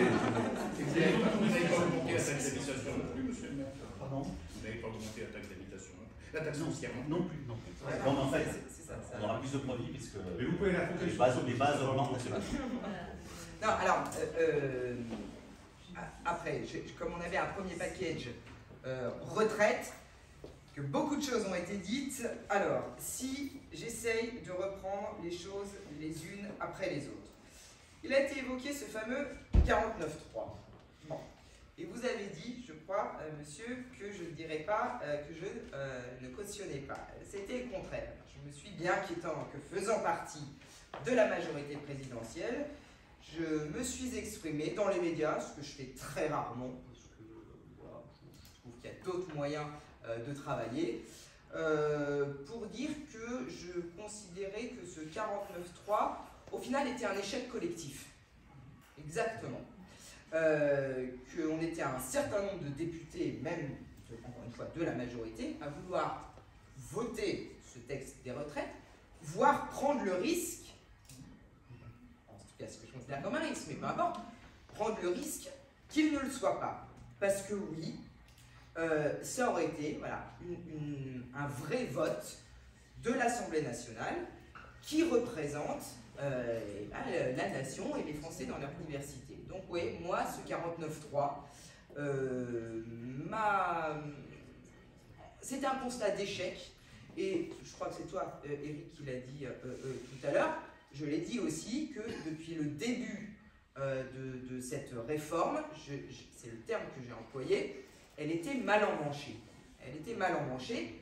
Tout le monde a sa responsabilité. Alors on peut dire, effectivement, on peut tirer à boulet rouge sur les députés LR en disant c'était dans votre programme pour des enjeux électoralistes et tout, pour pas avoir de problème avec ceux qui vous ont élus au dernier moment, vous avez faux bon. Pendant ce temps, vous essayez de dealer avec la première ministre autre chose. C'était pas très joli. Ok. Extrême gauche, pareil.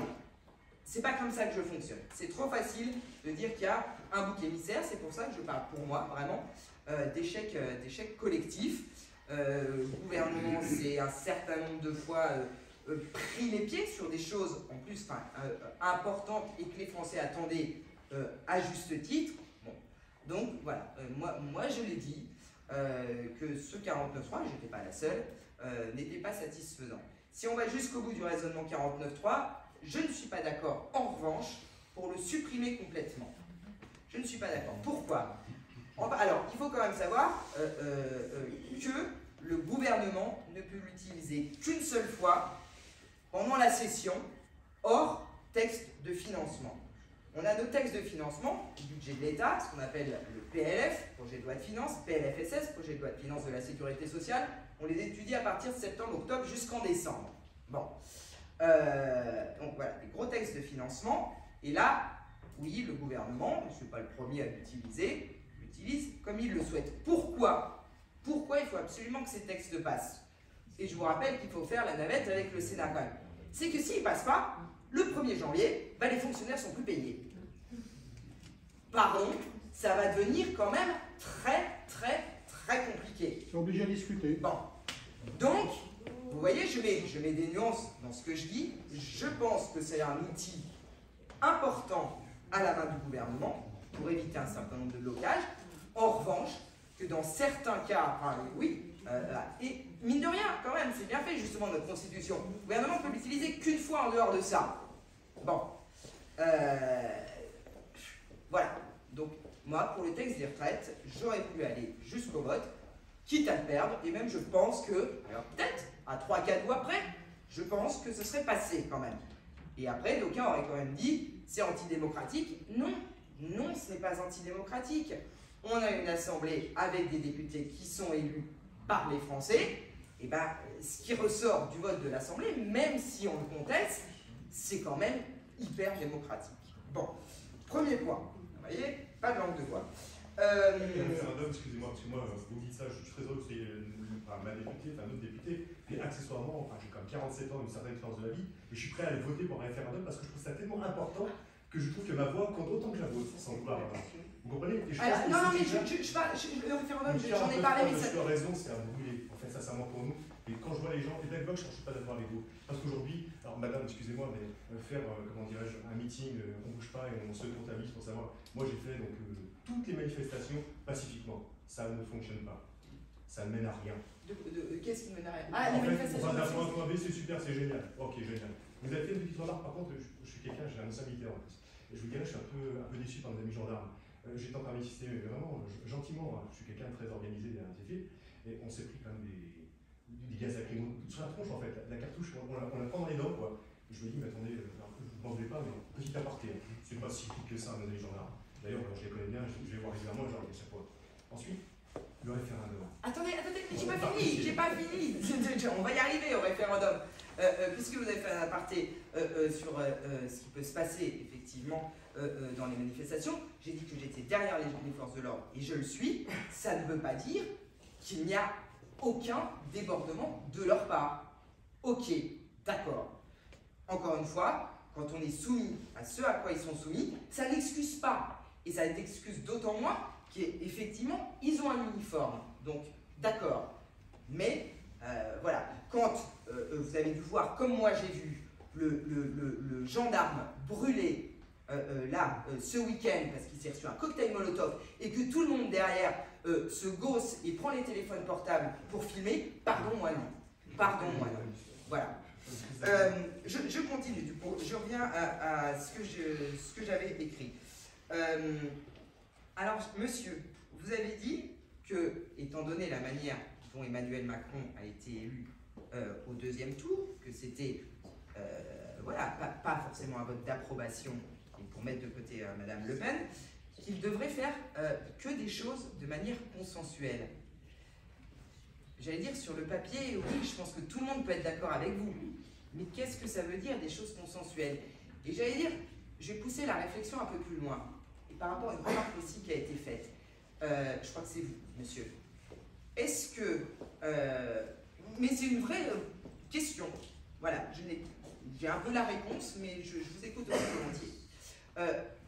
Est-ce que on doit voter des choses, gouverner un pays, que par rapport aux attentes qu'on pense majoritaires de la part de nos concitoyens? Je vous pose la question. En 81, combien de pourcentage de Français étaient contre la peine de mort? Attendez, l'immense majorité. C'est aussi la grandeur du politique d'avoir une vision et de dire ok, je vais peut-être à l'encontre de mon peuple sur un sujet, mais parce que ça, c'est vraiment, eh bien, à l'époque, M. Badinter, voilà, c'est la France, c'est ça, c'est contre la peine de mort. Les Français, pardon, les Français étaient contre. Voilà. Et il s'est démené comme un beau diable, c'était pas gagné. Aujourd'hui, certains voudraient revenir dessus, il n'empêche, c'est tout à l'honneur de la France, évidemment, d'avoir voté contre la peine de mort il y a 40 ans, alors que les Français étaient contre. Donc c'est pour ça, encore une fois, je vous pose la réflexion, est-ce qu'en tant qu'élu, je dois évidemment à mes concitoyens, à ceux qui m'ont élu comme à ceux qui ne m'ont pas élu d'ailleurs, moi je ne fais pas la différence. Mais oui, évidemment, j'écoute, j'essaye de comprendre, je peux être d'accord sur un certain nombre de choses, pas d'accord sur d'autres. Au final, eh ben, c'est vachement difficile. Parce qu'il y a aussi, voilà, on a évoqué les médias, bon, il y a un prisme qui fait qu'on a l'impression que quelque chose qui est existant prend toute la place. Et puis, il y a tout ce qu'on ne voit pas, mais qui existe aussi. Et moi, je considère que c'est aussi mon devoir d'aller chercher ce qu'on n'écoute pas, ce qu'on ne voit pas, ce qu'on n'entend pas. Et ceux-là, ils sont aussi vachement nombreux, voire beaucoup plus nombreux que ceux qui font du barouf. Voilà. Justement, c'était pour ce que je voulais dire aussi tout à l'heure, c'est-à-dire qu'on ne peut pas savoir dans ceux qui ont voté pour Macron, ceux qui étaient contre ou pour non, ben non, on ne peut pas savoir. On ne peut pas savoir parce qu'il y a ceux qui effectivement ont voté au premier tour pour Macron, donc on peut supposer qu'ils étaient pour la réforme, mais dans ceux qui se sont ralliés, on ne peut pas savoir s'ils étaient pour ou contre. Les gens votaient convaincus, c'est le ça qui va faire un sens.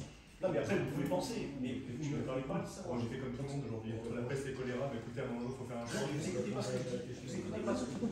Comment? Je viens de dire qu'aujourd'hui, vous pouvez penser qu'il y a une majorité de ceux qui se sont ralliés à Macron au deuxième tour qui étaient contre le projet de réforme de retraite, et vous ne pouvez pas le savoir. Vous avez raison, monsieur. Donc, on peut aussi penser qu'il y a une majorité qui était peut-être pour. Voilà, c'est pour ça que l'argument, c'est l'argument là, moi, ils vont penser. Il est là pour tout simplement, mais moi je suis très heureux, j'appelle ça référendum. Exactement. Comment vous voulez que ça revienne? C'est toute la vie. Demain, si on a 50 ans. Si vous demandez à quelqu'un, est-ce que vous voulez travailler plus longtemps, forcément que le référendum, il va devenir un problème. Alors, il y a monsieur qui veut poser. Monsieur. Attendez, pardon. Pardon, monsieur, on va essayer de tous s'expliquer. Je voulais passer par un référendum. À un moment donné, il faut aussi savoir ce qu'on veut. Attendez, il y a monsieur qui essaye désespérément d'avoir la parole. Justement à ce propos, lors de la dernière élection, monsieur on s'écoute parce que sinon ça marche pas. Pourquoi le vote blanc n'est pas reconnu? J'entends pas. Pourquoi le vote blanc n'est pas reconnu? Voilà. S'il y a une constitution, mettre le blanc en place, là on en reparle. C'était il y a 2 débats en arrière. De toute façon, j'allais vous la poser aussi, cette question, effectivement, dans les outils.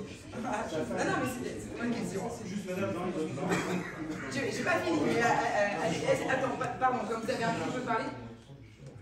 Alors, ne vous inquiétez pas, vous allez pouvoir discuter les uns et les autres autour d'un verre après. Donc, ne vous inquiétez pas, on va juste un peu essayer de s'écouter.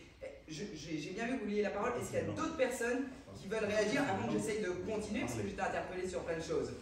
Alors, monsieur, madame. Non, mais moi j'ai repris. Bon. Pardon, alors monsieur, madame, monsieur. Sur la représentativité de députés qui ont été élus au premier tour. Très peu.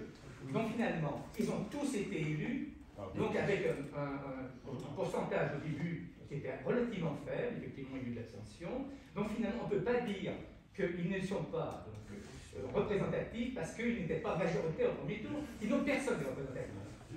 Voilà, ça c'est clair. En ce qui concerne donc le référendum, est-ce qu'il faut gouverner par référendum?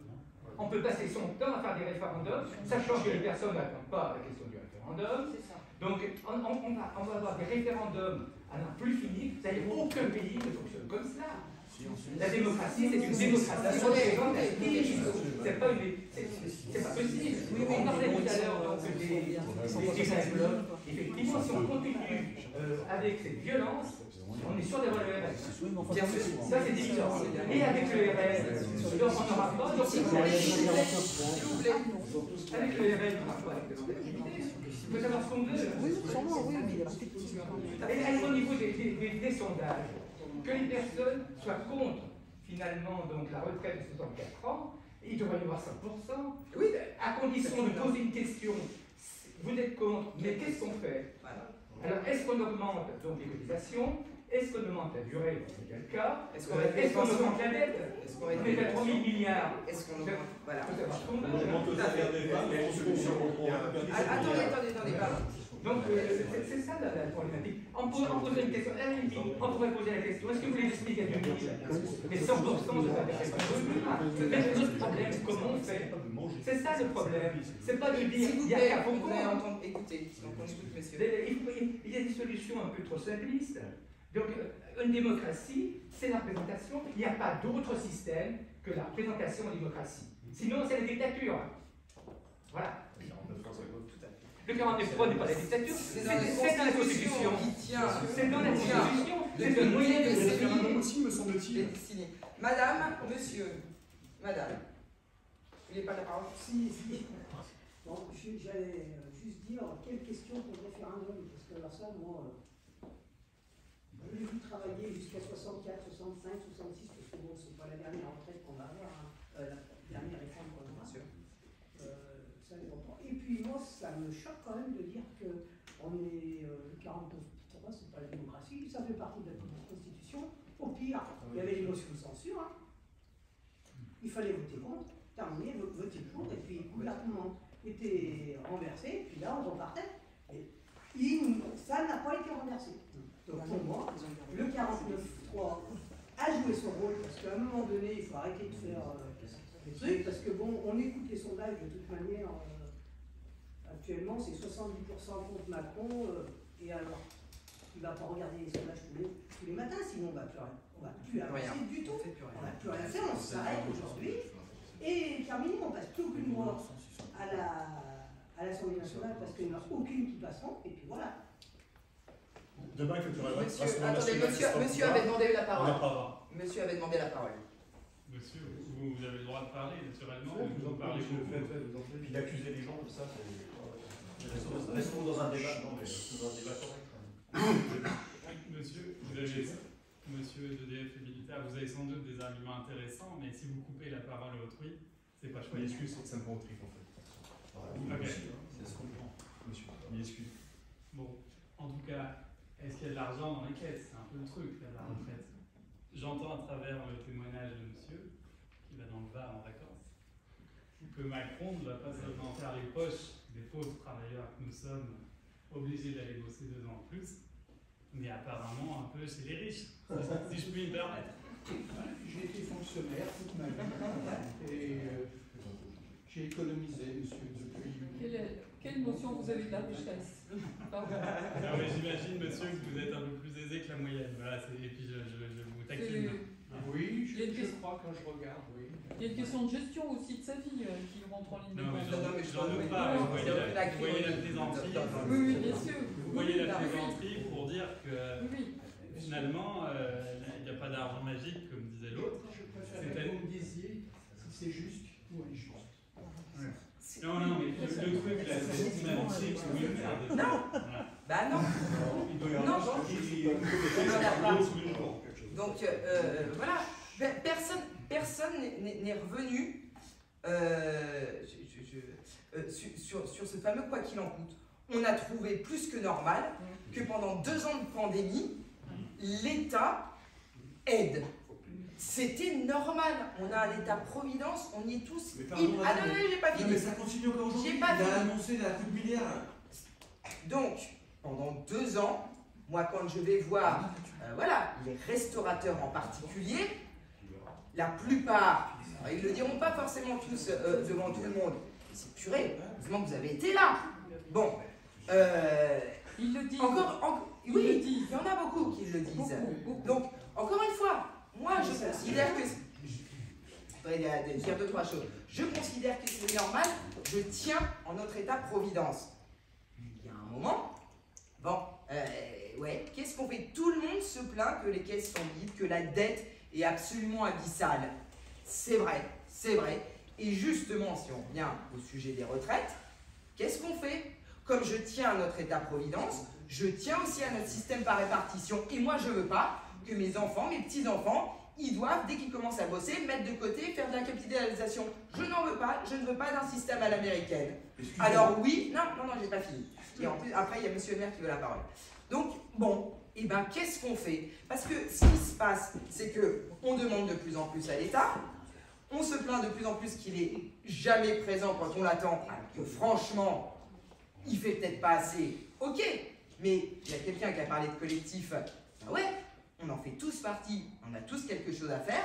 Donc voilà, une fois qu'on a posé cette équation, des solutions simplistes à l'emporte-pièce vont pas nous mener forcément très loin. Donc oui, c'est très difficile. Et effectivement, si on fait un référendum, est-ce que vous voulez travailler 2 ans de plus? Non.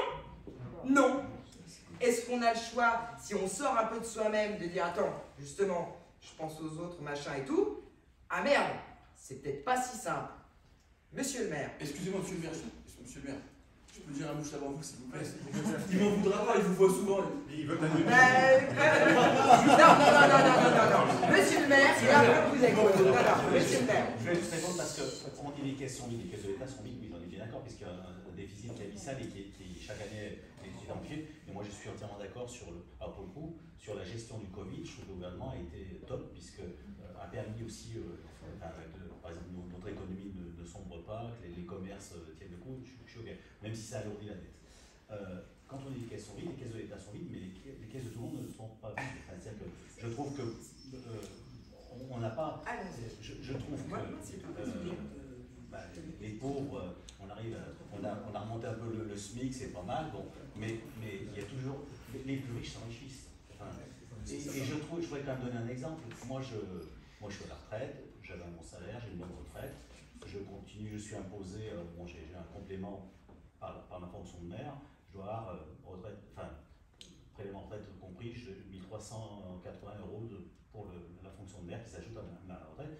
Je suis imposé à 19,6%, et j'ai regardé, 19,6%, ça fait quand même pas mal, c'est-à-dire que ça fait plus de 2 mois de ma retraite qui part, et je paye, je n'ai jamais optimisé, acheté, voilà.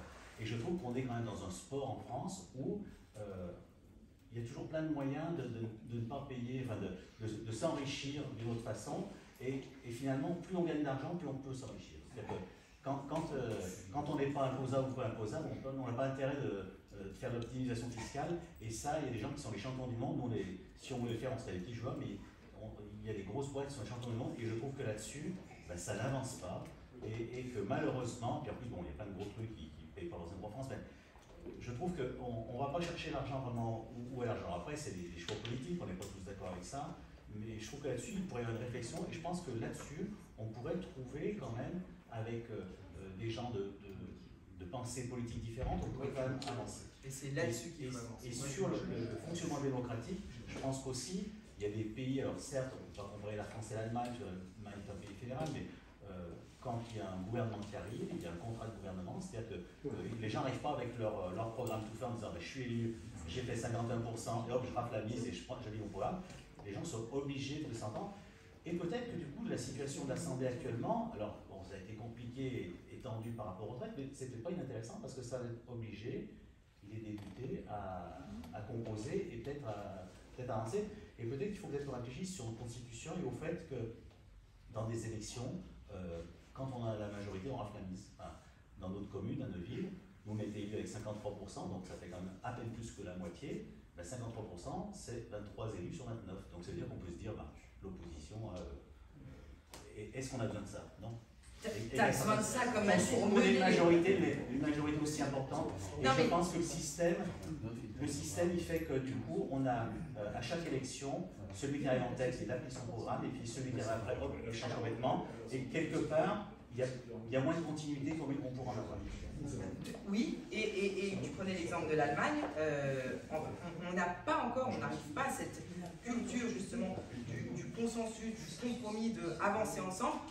On ne l'a pas, et j'espère qu'on va y arriver. Moi j'étais très heureuse il y a 1 an quand l'Assemblée a été élue telle qu'elle a été. Je faisais partie déjà du précédent mandat où il y avait cette fameuse majorité à laquelle j'appartenais. Allez, hop, rouleau compresseur. Et je me suis dit, génial, on va devoir justement les uns et les autres discuter, se parler, essayer de s'entendre. Et voilà, petit à petit, ah bah ouais, non, effectivement, je vais peut-être pas y aller tout à fait comme ça. Tiens, toi, qu'est-ce que tu dis? Tiens, toi, qu'est-ce que tu dis? Pour l'instant, on a du mal. On a du mal sur certains textes. On a du mal sur certains textes où, voilà, il y a le côté, voilà, certains disent cirque de l'Assemblée nationale, cours de récréation, bon, voilà. Il y a plein d'autres textes qui n'ont pas, j'allais dire, voilà, une répercussion médiatique importante et qui, vraiment, se construisent dans l'ombre. J'allais dire, ça n'a rien de péjoratif, ça veut dire en amont. Justement, il y a 2-3 députés qui disent, donc, ce sujet, ça m'intéresse, toi, ça t'intéresse, machin, on s'en fout si on n'a pas là. Et on arrive à bosser. Ceux-là, on n'en parle pas, mais il y en a. Et on a même des textes, tenez-vous bien, qui sont votés à l'unanimité. Bon, donc ça existe, on peut le faire. Et moi, non seulement j'appelle de mes voeux, mais j'ai toujours été de celles et ben, qui font en sorte d'avancer dans ce sens-là. Il faut absolument qu'on y arrive, bien sûr, bien sûr. Oui. Moi, j'étais complètement en phase avec ce que soulève monsieur et qui est soulevé de façon récurrente lors des votes. Pourquoi ne tient-on pas compte des votes blancs? Ça fait partie des briques de départ de notre démocratie. Parce qu'on est obligé, en effet, de voter pour ou contre. Souvent, les candidats sont élus par défaut, ce qui a été le cas encore lors de la dernière élection. Et la base de notre démocratie, c'est de reconsidérer le vote et de donner leur juste place à chacun des votes exprimés, et pas seulement tel que c'est fait maintenant. Parce que ça conduit à une confiscation du pouvoir pendant 5 ans. Et cette confiscation du pouvoir conduit à, effectivement, ce que tu disais, c'est-à-dire qu'on est un peuple qui n'atteint pas la majorité, la maturité pour une véritable démocratie, parce qu'on a ce sentiment à chaque fois qu'il y a une confiscation du pouvoir. Donc la maturité, ça s'atteint quand on lui permet, d'évoluer et d'arriver. Et je pense que ça passe aussi par la considération du vote au départ. Pour moi, c'est la brique de départ. Très bien. Brique de départ, pardon. Alors, plusieurs choses. Terme confiscation du pouvoir, là, non, pas d'accord. C'est notre principe démocratique. Celui qui a la majorité, même à une voix, oui, effectivement, il faut bien départager. Voilà, bon, c'est lui qui est élu pour gouverner. Pas n'importe comment, c'est ce que je viens de dire. Ça ne veut pas dire être sourd à tout, donc je suis d'accord. Si on revient sur le vote blanc, je vais vous faire une confidence. Ça fait, allez, maintenant presque 25 ans que je suis engagé en politique, mine de rien. J'en ai pas tout à fait 42, je me suis engagé vers 17 ans. Je me suis engagé pour ça, 2-3 autres choses, mais en particulier pour la reconnaissance du vote blanc. Vous pouvez me dire, purée, depuis 25 ans, on n'a rien avancé du tout. Vous aurez raison. Aujourd'hui, ça fait partie en tout cas des outils sur lesquels on réfléchit. C'est pas le seul. La question quand même qui se pose, c'est au deuxième tour, si on a Monsieur Vote Blanc qui est là et qui l'emporte, on fait quoi? Eh bien, les deux qui restent, il faut qu'ils reproposent quelque chose pour que les gens se... Mais s'ils en sont là, c'est qu'ils sont pas... Non mais, je vous dis, j'ai été pour, j'ai milité pour pendant des années. Aujourd'hui, je ne sais pas. Aujourd'hui, je ne sais pas. Alors, autre question, comme je vous ai dit qu'il y avait plusieurs... Attendez, comme je vous ai dit qu'il y avait plusieurs outils, le vote blanc peut peut-être en être un. Ok. On évoque le vote par correspondance, bon, le vote électronique. Moi, je ne suis pas forcément favorable, mais je pense qu'il va falloir qu'on y aille. Bon. Et alors, le vote obligatoire? Oui ou non? Oui. Oui, le vote obligatoire, oui. Oui. Non, mais... Non. Oui. Parce que les 3 quarts qui sont dans la rue, je suis sûr qu'ils n'ont pas voté. Vous avez tout dit. Vous avez tout dit, c'est le problème. Non mais, attendez. Ceci dit, oui, mais le vote blanc, madame la députée, qui représente le vote blanc? Ça veut dire que si dans une commune, les élections municipales, il n'y a pas de majorité, le blanc. Ça veut dire que pendant 1 an, 2 ans, 3 ans, si on n'arrive pas à se mettre d'accord, il n'y aura pas de gestion municipale. On va passer en dessous. Ça va obliger à se mettre d'accord. Mais non, attendez, mais si les gens étaient suffisamment intelligents pour se mettre d'accord, ils le feraient. Voilà. Oh, pas sûr. Mais si, le deuxième tour, c'est fait pour ça. Parce qu'aujourd'hui, le premier tour, il y a des choix, et les listes, je ne sais plus les chiffres, qui sont présentes encore au deuxième tour, elles ont le droit de fusionner. Donc ils ont la possibilité aujourd'hui, déjà, si la majorité n'a pas été obtenue au premier tour, de se mettre d'accord au second tour. Et à ce moment-là, il faut un nouveau projet. Alors, pardon, il y a monsieur qui demande la parole. Puisqu'on parle des outils, moi j'aimerais avoir votre point de vue sur la convention citoyenne. Alors c'est un domaine différent des retraites, hein, mais je pense qu'il y a un travail qui a été intéressant, qui a été fait sur la fin de vie. Est-ce que ça a de l'impact sur le travail que font après les parlementaires? Et un domaine où je pense que ça serait utile, comme la loi asile immigration est repoussée, moi je serais très favorable à ce qu'il y ait une convention citoyenne sur la question migratoire. Bien noté. Vous voyez, pour beaucoup, certains qui lancent référendum. Bon, je pense, et versus ce que vous avez dit de très juste, monsieur, notre démocratie représentative. L'un et l'autre, évidemment, ne s'opposent pas. Et cet outil de la Convention citoyenne, qui a été très décriée, la première, ça a été sur le climat, bon, elle a été fortement décriée in fine. Il n'empêche, moi je trouvais que c'était la première fois qu'on essayait d'utiliser cet outil, de faire justement travailler des gens d'horizons très différents, non politiques, pour sortir 2-3 choses. Et oui, pour répondre très clairement à votre question, bien sûr que les parlementaires s'appuient sur les travaux des conventions citoyennes. En ce qui concerne votre idée d'en faire une sur asile, immigration, et j'allais dire, moi ça me plaît, j'allais dire d'autant plus que ça permettrait de sortir de tous les poncifs qui existent sur ce sujet-là en particulier. Parce que ce qui va se passer dans les débats qu'on va avoir à l'Assemblée, on va avoir une certaine droite qui va dire on veut personne, une certaine gauche qui dit on veut tout le monde. Oh, dans la vraie vie, ça ne se passe pas comme ça. Donc, qu'est-ce qu'on fait? Donc, si on mettait justement ces personnes, allez-y, discutez, écoutez les uns et les autres. Moi, je suis optimiste et j'ose espérer et je pense que, c'est peut-être pas si ça. Donc, je note avec grand intérêt et je transmettrai. Merci. Tout à fait. Non, mais vraiment. Parce que, sur ce sujet-là, ça peut avoir beaucoup d'intérêt. Oui, monsieur. Non, c'était sur le vote obligatoire que vous avez posé. Oui. Moi j'ai peur quand même que de le rendre obligatoire, on va obliger des gens justement à voter qui risquent de voter un peu n'importe comment, quelque part, si je peux m'exprimer comme ça, et que finalement on mette un risque sur la démocratie. Et sur ce que vous disiez tout à l'heure, est-ce qu'on peut proposer des lois, même si les gens majoritairement sont contre? Et est-ce qu'on doit faire le bien, en fait, en termes de politique, on doit faire le bien? Et si on oblige les gens à voter, on risque d'aller contre ça. Alors, oui mais non. Moi je crois que justement, on l'a vu un peu dans les dernières élections, alors peut-être un peu plus locales,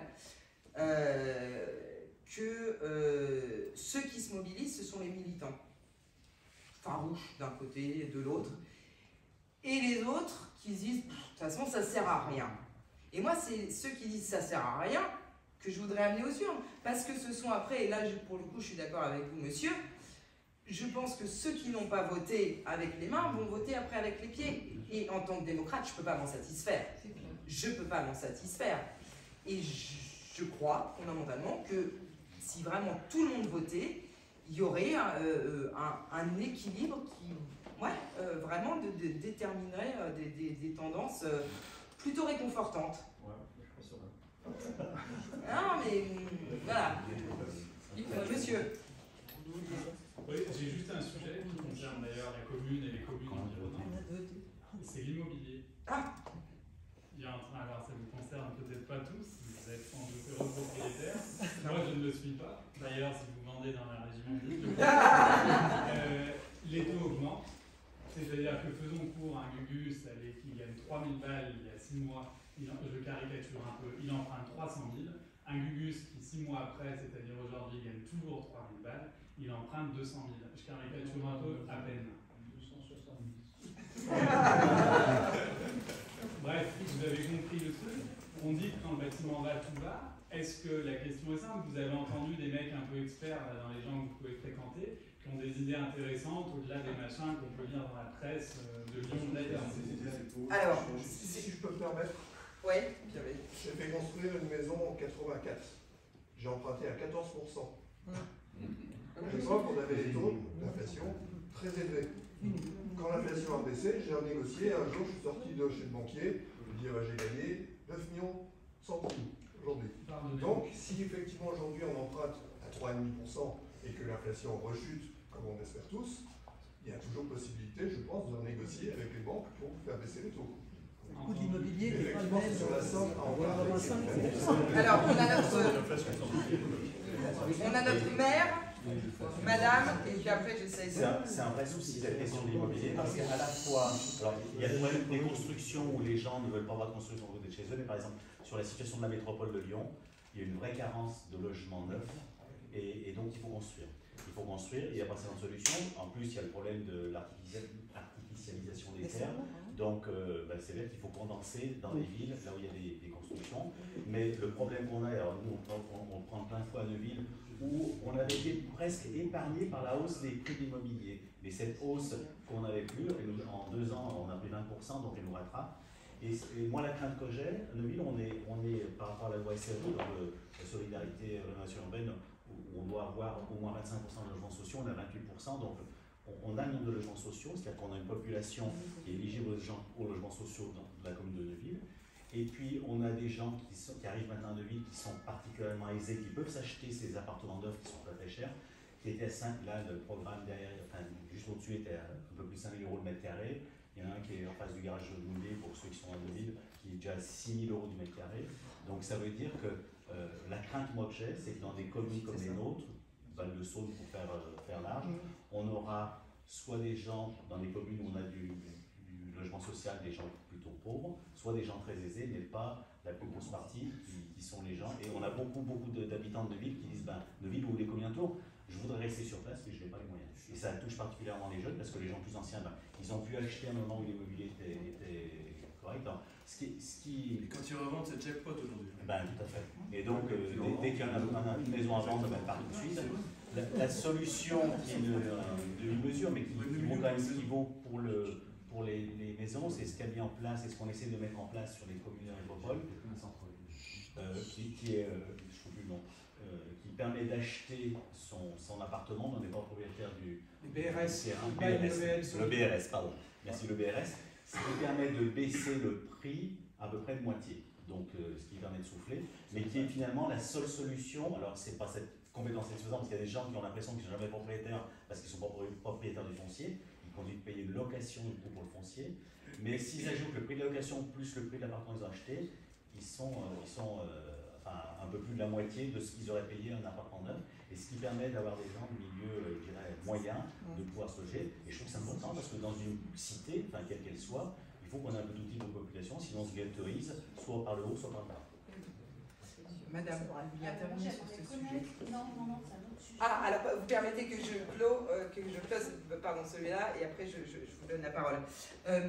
C'est un vrai sujet, le logement. Et pour moi, ça fait partie des sujets numéro 1, évidemment. Et quand vous dites, voilà, à Neuville ou dans le coin, c'est un sujet qui est complètement national. C'est un sujet qui est complètement national, dont on a beaucoup de mal à s'emparer aujourd'hui, en toute sincérité. Et c'est là où ça va être intéressant et ça va justement faire bondir sur ce qu'on a dit auparavant. C'est un sujet qui est typiquement transpartisan. Et il existe des groupes de réflexion sur le logement, quelles que soient les étiquettes politiques, qui sont en train de bûcher là-dessus pour essayer vraiment de faire avancer les choses. Mais c'est très très compliqué. Monsieur le maire a donné un vrai panorama auquel on est tous confrontés. Il faut qu'on arrive à s'en sortir. Il faut qu'on arrive à s'en sortir parce qu'avoir un toit, se sentir en sécurité chez soi, c'est évidemment la base qu'on peut attendre. Juste, pardonnez-moi, une note. J'avais des collègues, je suis plutôt sarkozysme-macronicien pour ceux que ça intéresse. J'avais des collègues en Californie, à San Francisco, qui gagnaient 100 000. Donc c'est plutôt pas mal. Enfin bref, là-bas ça fait moins qu'ici. Ils prenaient 100 000 par an et ils avaient été à des turnes affreuses à San Francisco. C'est le pire, c'est le pire du capitalisme. Moi qui suis macronicien, quoi, vous voyez le truc. Non, mais bien sûr. Voilà. Mais, non, mais donc aujourd'hui, voilà, on n'arrive pas à faire avancer les choses correctement. Il faut absolument qu'on y arrive. Comme on dit, c'est dans les tuyaux, mais en tout cas, c'est vraiment sur le devant de la pile, numéro 1, de manière transpartisane, et il va falloir qu'on arrive à avoir des bonnes idées. Ouais. Autrement dit, je suis pour le travail, c'est-à-dire je suis de droite. Je suis moderne, peut-être, c'est pas grave. Le marché, il faut le reconnaître, il a des dérives un peu terribles. Là, ça va couper, vous disiez, monsieur Eric, ça coupe la viande, ça va y aller pauvres, les pauvres. Ça va bien. Non, mais c'est. La question à se poser, c'est pourquoi il y a un programme à 5 000 et quelque temps après, un programme à 6 000, qu'est-ce qui a fait qu'à Neuville-sur-Saône, le prix de mètre carré a pris 1 000 € d'un coup? Le marché. Pourquoi il n'y a pas quelque chose qui se fait au niveau du marché? Et actuellement, le marché il est en baisse. Alors, exemple, je vais vous donner un exemple de tout ça. J'étais adjoint à Il y a 10% au moins en ce moment. Voilà, dans une commune, Germain Mondor pour un certain nombre qui le savent ici, avec des belles propriétés, je vais dire familiales, voilà. À chaque fois que devant ces propriétés se construisaient des programmes, parce que oui, il faut bien qu'on loge, les personnes disent ah machin, mais jamais, vous avez vu toute la plus-value qu'il a fait, c'est dégueulasse. Quand il était question pour eux de vendre pour aller, je sais pas, habiter plus dans le sud et autres, et c'était les premiers à vendre le truc, effectivement, pour faire le maximum d'argent. Comment, et puis si un État mettait son nez, pour le coup, là-dedans, ça ne veut pas dire qu'il ne doit pas mettre son nez quelque part. Attention, attention. Mais là, comment vous voulez dire à quelqu'un non, non, tu ne vas pas vendre tant, tu vends tant. Il dit, ouais, mais je peux le vendre encore plus. Encore une fois, ça ne dit pas qu'il ne faille rien faire. En revanche, les implications sont quand même assez terribles. Parce qu'en face de ça, qu'est-ce qu'on est obligé de faire après pour contrer l'augmentation du coût de la vie? On est obligé d'augmenter le SMIC. Et on n'en sort pas. Si on se rend là que plus ça augmente, plus on augmente les salaires, mais on n'avance pas. Attendez, pardon, si on a fini sur le logement, il y a madame. Moi, ce serait sur le numérique. J'aimerais connaître votre point de vue sur l'invasion du numérique dans nos vies et les problèmes de santé que ça pose et environnementaux. Environnementale et de santé de nos enfants et de notre bien vivre ensemble et de la liste est effectivement très très longue. Évidemment. Évidemment. Il y a à peu près toutes les générations qui sont représentées là, donc une très jeune.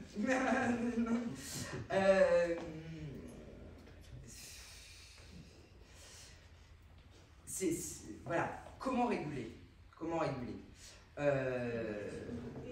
Imposer un certain nombre de choses, on ne va pas s'amuser à faire comme en Chine. C'est encore une fois, dans notre pays, c'est inconcevable, et fort heureusement. En revanche, c'est comment on s'attaque à toutes les dérives. Je vous ai parlé tout de suite de ce qui concernait les implications pour nos enfants, les contenus, je ne parle même pas de la durée qui passe devant ces écrans, mais les contenus auxquels ils sont confrontés, c'est pas possible. C'est pas possible. Pour le coup, dans le logement, on n'a pas été très très fort jusqu'à maintenant, mais on va faire mieux. Dans ce domaine-là, même si on court un peu toujours après quelque chose qui va plus vite que nous, petit à petit, ouais, on essaye de réguler un certain nombre de choses. Et encore mieux que ça, on essaye de le faire au niveau européen. Voilà. Donc, oui, je peux entendre que c'est toujours pas satisfaisant, que de toute façon, voilà, on arrivera toujours à détourner le truc. Mais là, que l'État dise non. Il y a récemment, vous voyez, je vous parlais d'une loi, alors je crois qu'elle n'a pas été votée à l'unanimité, mais à une quasi-unanimité, 15 jours, 3 semaines, sur les influenceurs. Voilà, pour que les influenceurs ne dépitent pas n'importe quoi, en particulier à nos jeunes qui sont voilà, hyper sensibles. Pardon, influenceurs. Oui, ce mot, j'ai mis un temps à le comprendre aussi, je suis d'accord. C'est quelqu'un qui influence. Ouais, qui influence, qui dit acheter cette basket, elle coûte 4000 balles, mais vous ne pouvez pas vivre sans. Voilà, quand c'est acheter une basket, même si elle coûte 4000 balles, je vais dire ça va encore. Il y a des choses, vous imaginez bien, c'est bien pire. Donc voilà. Pourquoi c'est si long et pourquoi l'État a toujours un train de retard? Mais parce que c'est pour le coup un domaine qui va. Il y a un nouveau métier qui arrive, influenceur, ben on se penche sur la question, on regarde ce qu'ils font. Là, ça fait des années qu'ils font des réseaux. Ah ben ça. Mais oui, vraie question de 10 ans après, on régule. Vraie question de santé mentale et bien dedans, ça c'est certain. Oui. Je pense que par rapport à tout ce qui est numérique, c'est fait partie des programmes. Ça le fait. Ça le fait. Quand même, en primaire, il n'y a pas grand-chose. Si, il y a une éducation. Apprendre à analyser les choses. Si, ouais. Tout petit que t'apprends. Pardon, bien sûr. Tout petit que t'apprends. Ouais, mais alors là, moi je veux bien qu'on ouvre un autre débat. Est-ce que c'est à l'école de faire tout ça? Non, mais l'école, ça apprend, ça va. Voilà. Et là, est-ce qu'on va voir ce que font les parents avec leurs enfants chez eux? Non, évidemment. Non, mais. C'est important aussi de. Oui. Mais l'école est là pour compenser les inégalités sociales, donc compenser les défaillances parentales. Et ça, on se le passe. Alors, évidemment, pas l'école élitiste, pas le Charcot, Lazare, Béliard, mais les établissements publics sont là pour ça. Peu l'entendent, et pour autant, une grande partie de ce que vous évoquez trouverait certainement des réponses si ces problématiques étaient prises très en amont. On parlait de la culture du consensus tout à l'heure, et dès la maternelle, c'est ce qui se passe dans tous les pays du Nord, dans d'autres pays. Et nous ne savons pas faire ça, et nous sommes un peuple d'émeutiers, et avec une éducation, malheureusement une éducation nationale, qui est sur ce schéma-là. On ne peut pas dire que les collègues enseignants soient particulièrement dans le consensus, quand on voit comment ça se passe pour les grèves, etc. Or là, il y a quelque chose qui se joue, et de tout petit. Et effectivement, on ne peut pas... Bien évidemment, les parents sont responsables, mais encore faut-il qu'ils en aient les capacités. Et le rôle de l'école est bien de compenser le manque de capacité des parents, et je me permettrai là-dessus de vous interpeller sur ce qui peut être mis à disposition des parents. Alors là, je reviens sur le base de Saône. En termes d'aide à la parentalité, la mairie de Neuville fait beaucoup pour aider la parentalité, mais actuellement, nous manquons de structures d'accueil, de soins, et notamment de soins psychiatriques. Voilà, nous venons de recevoir encore un courrier récent là, du Vinatier qui va fermer des lits. Je ne sais pas si vous êtes informés, le Vinatier ferme des lits, et la santé mentale des jeunes a besoin d'être prise en charge. Voilà. La santé en général. Oui, la santé en général. Ouais, mais vraiment pas bien en ce moment. Il y a eu une réaction. Du coup, moi, justement, je suis enseignante en lycée professionnel et en enseignement supérieur. Et du coup, justement, je voulais vous interpeller sur ces questions questions-là. Alors, entre autres, sur le numérique, alors moi, je ne partage pas l'avis que c'est l'école qui doit enseigner le numérique. Je pense que c'est aux parents de prendre ça en main. Il y a quand même, aujourd'hui, au collège, entre autres, des cours sur cette question-là. Ma fille est collégienne. C'est pour ça que j'ai dit oui, ça existe, parce que moi aussi, je l'ai j'ai des enfants accompagnée à collégiens. ce niveau-là. J'y ai eu aussi même en primaire. D'ailleurs, on a même eu des réunions de parents sur ces sujets-là. Après, de toute façon, les réunions qui sont organisées, bien souvent, c'est pas les parents qui en auraient plus besoin qui sont présents, hein, souvent. Voilà, donc je pense que les parents, ils doivent s'emparer aussi de ce sujet-là. C'est aussi leur rôle.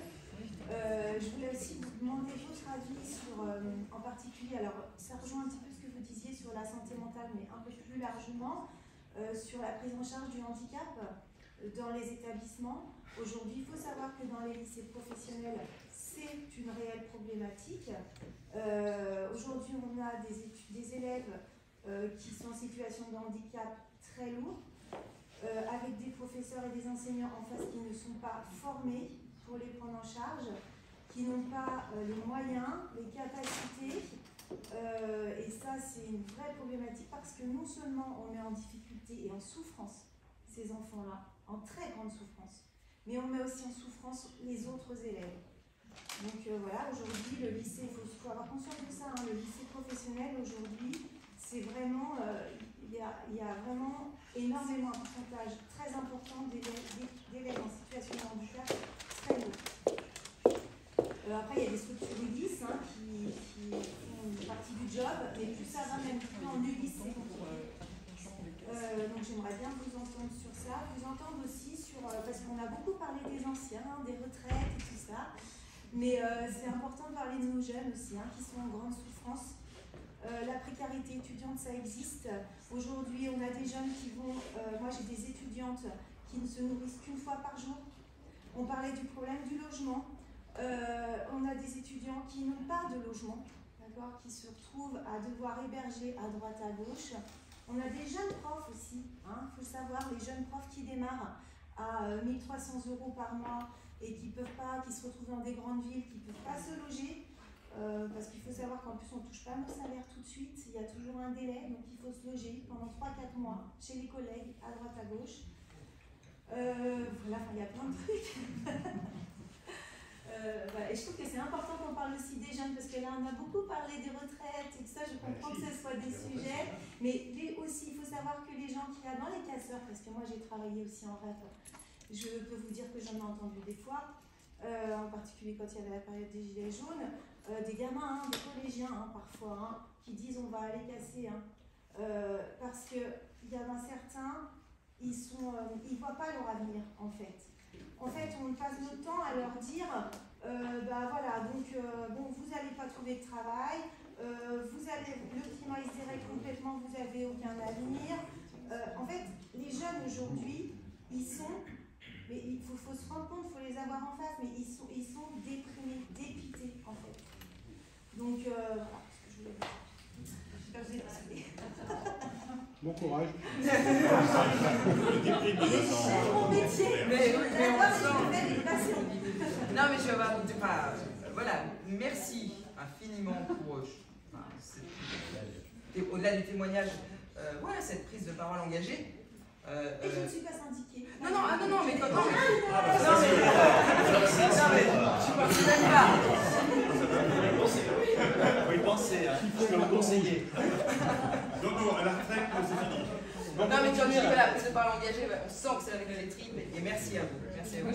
Sur évidemment 2 sujets. Alors, vous, en plus, que vous côtoyez, que vous vivez au quotidien, et donc, ouais, ça vous tord les boyaux, et. Enfin, j'allais dire fort heureusement, évidemment, on ne peut pas vous dire, bon, bah, voilà. Bon. Si je prends votre premier sujet, le handicap. Alors, moi aussi, il me tord les boyaux. Je ne suis pas confronté personnellement au handicap. Je me le suis, c'est le terme que j'emploie toujours, pris en pleine figure il y a 6 ans, la première fois que j'ai été élu. J'ai commencé à voir arriver à mon bureau une maman avec un gamin en situation de handicap. Pas possible de scolariser, machin, pas de structure. 2 mamans, un papa, 3. Et là, Voilà. Et donc j'ai découvert la béance du monde du handicap, voilà, comme ça. Donc forcément, vous imaginez bien qu'on ne peut pas juste dire petite dame, je suis désolé, enfin voilà, il faut imaginer, oui c'est plus des mamans avec des enfants de 5-6 ans, elles arrêtent de travailler, souvent voilà, le conjoint, enfin ça s'est séparé, il y a les fratries, donc les autres enfants, enfin les copes, bref, c'est toute la vie ne tourne plus qu'autour de ça, et ils ont l'impression de se heurter contre que des murs, donc oui, je vois pour le coup, enfin à peu près non seulement ce dont vous parlez, mais ces jeunes que vous avez, et vous l'avez dit bien mieux que je vais le reformuler, c'est une souffrance pour eux, et c'est une grande difficulté aussi pour les autres camarades. Si je vous dis donc le fond de ma pensée, puisque c'est ça aussi ce sur quoi vous m'interpelliez, on a eu très longtemps la très belle idée, au demeurant, de cette école toute inclusive. Bon, sur le papier, évidemment, c'est tous, je pense, ce dont on pourrait rêver. En pratique, comme vous l'avez dit, c'est très très compliqué. Il y a je sais pas, 10 000 sortes de handicap. Vraiment, chaque personne en situation de handicap a ses particularismes et donc des réponses qu'il faut absolument adapter. Donc, ce tout inclusif, ouais, la fausse bonne idée, on s'est fourvoyé, je pense, encore une fois, avec vraiment des bonnes intentions là-dedans. Aujourd'hui, on est un peu en train de, alors pas de faire marche arrière, parce qu'il faut quand même avoir ça en tête, mais voilà, d'essayer différentes choses. C'est loin d'être abouti, il n'y a pas assez de classes, en particulier des classes Ulysse, mais il y a plein de choses différentes. Il n'y a pas assez d'instituts qui accueillent ces enfants, ces jeunes. Quand en plus, ce sont des adultes en situation handicapée, d'handicap, pardon, je vous parlais des parents de petits-enfants, mais j'ai aussi des parents qui ont 80, 85 ans, qui sont occupés pendant 60 ans d'enfants. Dites-nous, quand on ne va plus être là, qui est-ce qui va s'occuper de notre gamin? Enfin bref. Donc ouais, c'est un sujet pour le coup, je pense que vous le sentez, voilà, dont je me suis emparé, dont je continue de m'emparer, qui est...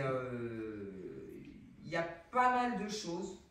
Vous avez vu que je ne parle pas langue de bois politique, et quand je trouve qu'on a merdé, je dis qu'on a merdé.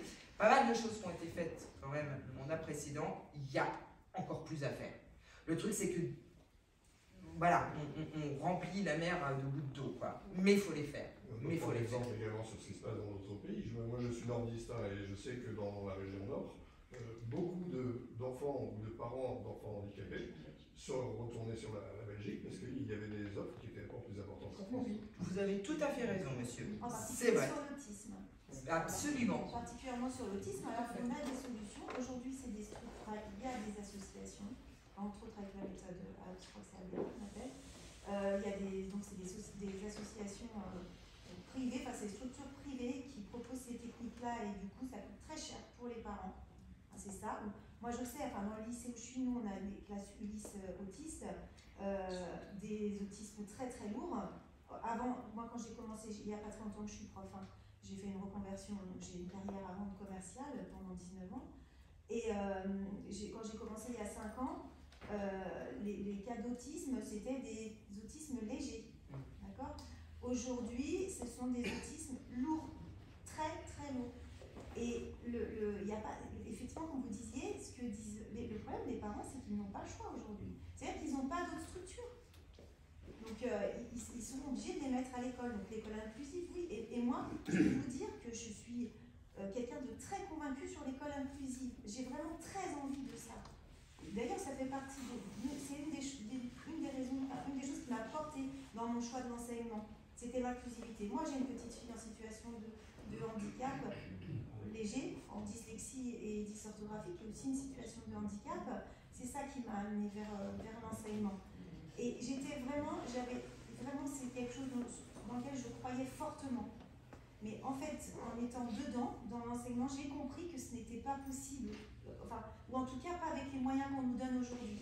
Ni possible dans tous les cas, ni souhaitable, c'est ce que vous avez dit tout à l'heure, parce que ça met tout le monde en grande difficulté. Parce que ça met, voilà, exactement, en souffrance. Et qu'il faut des structures adaptées. Et aujourd'hui, on n'en a pas assez. Moi, j'ai pas les chiffres, en fait, je sais pas, j'ai pas étudié le sujet aussi long. Mais en tout cas, je sais qu'il y a beaucoup de structures qui ont fermé, clairement, de prise en charge. Oui, il y a moins de place. Il y a moins de... Oui, bien sûr, bien sûr. Ah, mais encore une fois, c'est un goût. Il y a quelqu'un qui veut intervenir. On fait rapidement sur cette question, je trouve quand même qu'il faut dire qu'il y a eu beaucoup de travail qui ont été faits. C'est-à-dire que des jeunes qui pouvaient bénéficier d'une inclusion scolaire en milieu ordinaire, ça a été fait. Et je pense qu'il faut quand même le souligner. La difficulté, c'est qu'on a effectivement un manque de structure pour des jeunes qui relèvent du champ du handicap et qui ne sont pas intégrables en structure ordinaire, par manque de place. Et souvent, l'institution scolaire est obligée d'accueillir ces jeunes parce qu'il n'y a pas de place sur des établissements spécialisés. Et puis un autre manque, c'est les accompagnants scolaires. Et là, on a bricolé pendant des années avec des petits boulots. Et donc les gens, quand ils trouvaient mieux, ils changeaient. Et donc, et c'est un vrai métier qu'il faut être revenu. Et je pense qu'il faut qu'on aille plus vite pour ça. Et on commence d'essayer effectivement voilà. Oui, ça a changé. Les contrats ont changé. Exactement. Elles sont maintenant, ils ont un contrat maintenant contractuel en fait. Exactement, mais on a encore d'autres pistes pour aller un peu plus loin, parce que oui, ça fait partie. C'est les emplois qui sont précaires. Alors, ce sont les emplois précaires, et par rapport à ce que disait Monsieur le maire, alors oui, c'est vrai qu'il y a un manque de place, mais parce qu'il y a aussi un manque de personnel, même dans ces instituts. Voilà, ce sont. Après, on prend tout ce qui est médico-social et en souffrance en particulier, parce qu'on n'a pas autant de personnes pour s'occuper de ces jeunes ou ces moins jeunes. C'est sûr. Pardon ? Parce qu'on n'a pas de lait. Parce qu'il faut, mais parce que ça, voilà, c'est fameux, ça attire. Il y a des choses à faire, évidemment. Et de façon cruciale, il ne va plus y avoir de médecine scolaire. Les médecins scolaires partent en retraite et ne sont absolument pas remplacés. Et là, quelque chose qu'il faut aussi entendre, actuellement, là, le gouvernement vient d'annoncer aux infirmiers scolaires qu'on allait leur retirer une pauvre prime de 100 € dont ils bénéficiaient, au moment même où on va demander beaucoup plus en matière de référencement du handicap, on va dire, dans les outils de l'éducation nationale. Donc, augmentation de la charge et on enlève aux infirmiers 100 € par mois. Donc les infirmiers disent ce travail ne sera plus fait. C'est important peut-être de faire ça. Mais puis quand il y en a des infirmiers, quand il y en a. Parce que moi je peux vous dire, dans le lycée où j'étais, on a quand même des classes ULIS, comme je vous ai dit, au lycée de ça, on a été 1 an sans infirmière. Oui, bien sûr. Pendant le Covid. On a eu un lycée, on a eu 3 tentatives de suicide quand même. On n'avait pas d'infirmière. Un vrai sujet. Un vrai sujet. J'ai une amie infirmière scolaire, c'est un maillon essentiel. Absolument. Bien sûr. Les jeunes, justement pour revenir sur nos jeunes, ont vraiment confiance dans les infirmiers ou médecins scolaires. C'est un lieu de refuge. Ils connaissent très très bien notre jeunesse. Et on va peut-être finir justement sur cette note qu'on veut pour le coup, optimiste, en particulier pour notre jeunesse. C'est vrai que nos jeunes aujourd'hui ont l'impression d'avoir un horizon un peu bouché. Les 2 ans de Covid les ont massacrés, très sincèrement. Moi je dis toujours que c'est aujourd'hui qu'on voit les vrais effets secondaires du Covid, en particulier sur notre jeunesse. Ça a été vraiment très très dur. Et là en plus, vous évoquiez tout à l'heure les jeunes qui ont plus de difficultés dans leur famille. Là, vraiment, en plus, l'écart s'est encore davantage creusé entre les familles qui arrivaient à passer cette période pas trop mal, et puis d'autres, pour X raisons. On peut tout tout aussi comprendre, qui n'a sûrement pas condamné, n'ont pas réussi. Et aujourd'hui, ouais, les gamins, donc ouais, quel espoir on leur donne, parce qu'on dit toujours, ouais, justement, les jeunes, ils votent pas, ils se désintéressent de tout, machin, ils sont devant leurs écrans. En fait, c'est pas vrai, c'est une minorité, celle qu'on entend, celle qu'on nous montre à voir comme toujours, mais ils ont envie, ils se mobilisent, alors complètement autrement. Et en particulier, oui, sur tout ce qui est climat, environnement, écologie, nos jeunes, là, on peut les avoir. Là, on peut les avoir, quoi. Et ils sont super, Moi, je vais les voir. Alors, je vais bien aller voir les CM1, CM2, mais je vais voir dans les lycées, tous azimuts, et ils sont très, très finaux, en particulier sur le numérique. Il y a un mois, j'étais dans un lycée, et je les ai questionnés là-dessus. Je dis, c'est quoi vos pratiques? Mais ils ne se laissent pas du tout berner, en fait, comme nous, on se laisse berner. Eux, ils savent très bien que les fils qui sont proposés, c'est du gavage qu'on veut leur faire et ils vont voir ailleurs. Bah, pas tous, probablement, mais beaucoup, voilà. Donc ouais, il faut qu'on y pense à notre jeunesse, il faut qu'on la protège, et, parce que de toute façon, c'est notre avenir. Parce qu'eux, ils vont voter aussi, là. Moi, les jeunes étudiants, là, oui, ouais, mais ils vont voter. Et ouais, ils vont pas, justement, et en fait, c'est important de les impliquer, parce oui. que ils peuvent être décisifs dans les prochains votes. Et puis c'est pour eux, en plus. Non, puis c'est pour eux, surtout. National. Donc, oui. Mais, en fait, il faut leur donner envie aussi de mobiliser et une bonne raison, quoi. Merci aux politiques qui leur laissent un peu la parole. Oui, qui leur laissent la parole, exactement. Qui les écoutent et qui les laissent s'exprimer. Oui. Alors, je vais tâcher d'être synthétique. C'est en rupture totale avec tout ce qui vient d'être dit. Ça va être un coq à l'âne. Ça va plutôt être un taureau dont je vais vous parler. Qu'est-ce qui, techniquement, a empêché M. Émeric Caron de progresser par rapport à ce projet qu'il avait d'interdire la corrida en France, parce que 12 départements, non mais je fais un gros coq à l'âne. Je pensais faire un peu de la fin sur la jeunesse, on va le faire sur la corrida si vous voulez. Donc je termine avec les cornes sorties, effectivement.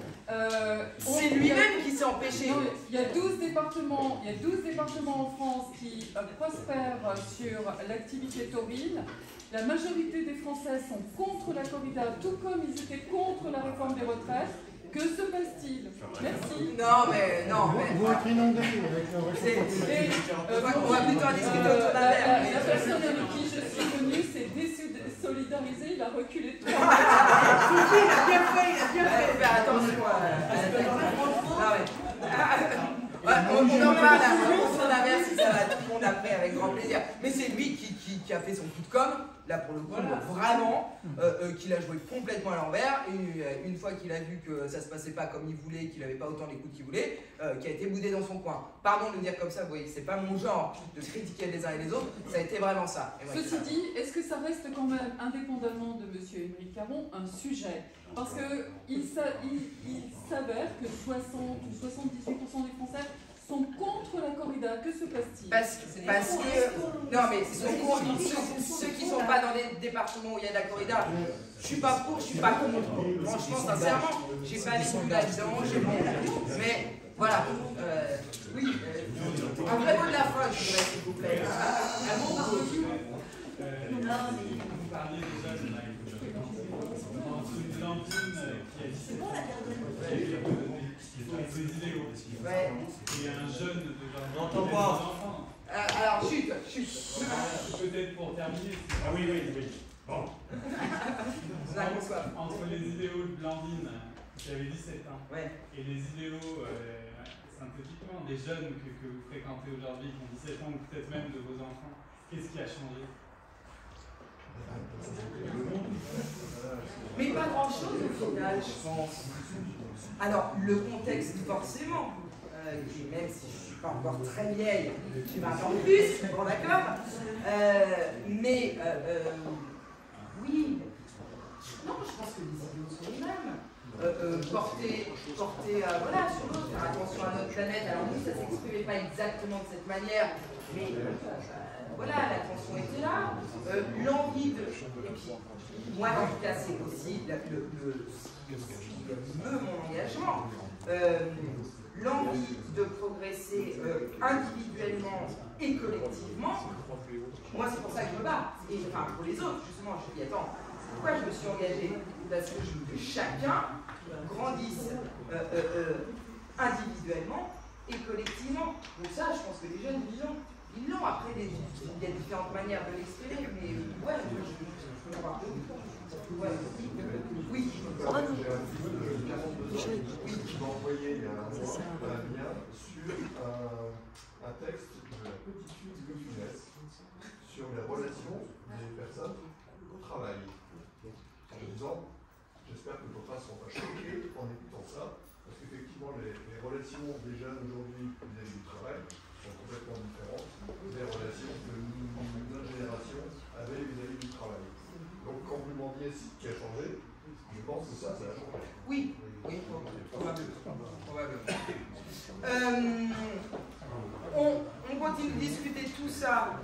Il y a quelqu'un qui a une question? Enfin, bon, il y en a qu'on soit. Donc, de toute manière, à votre disposition.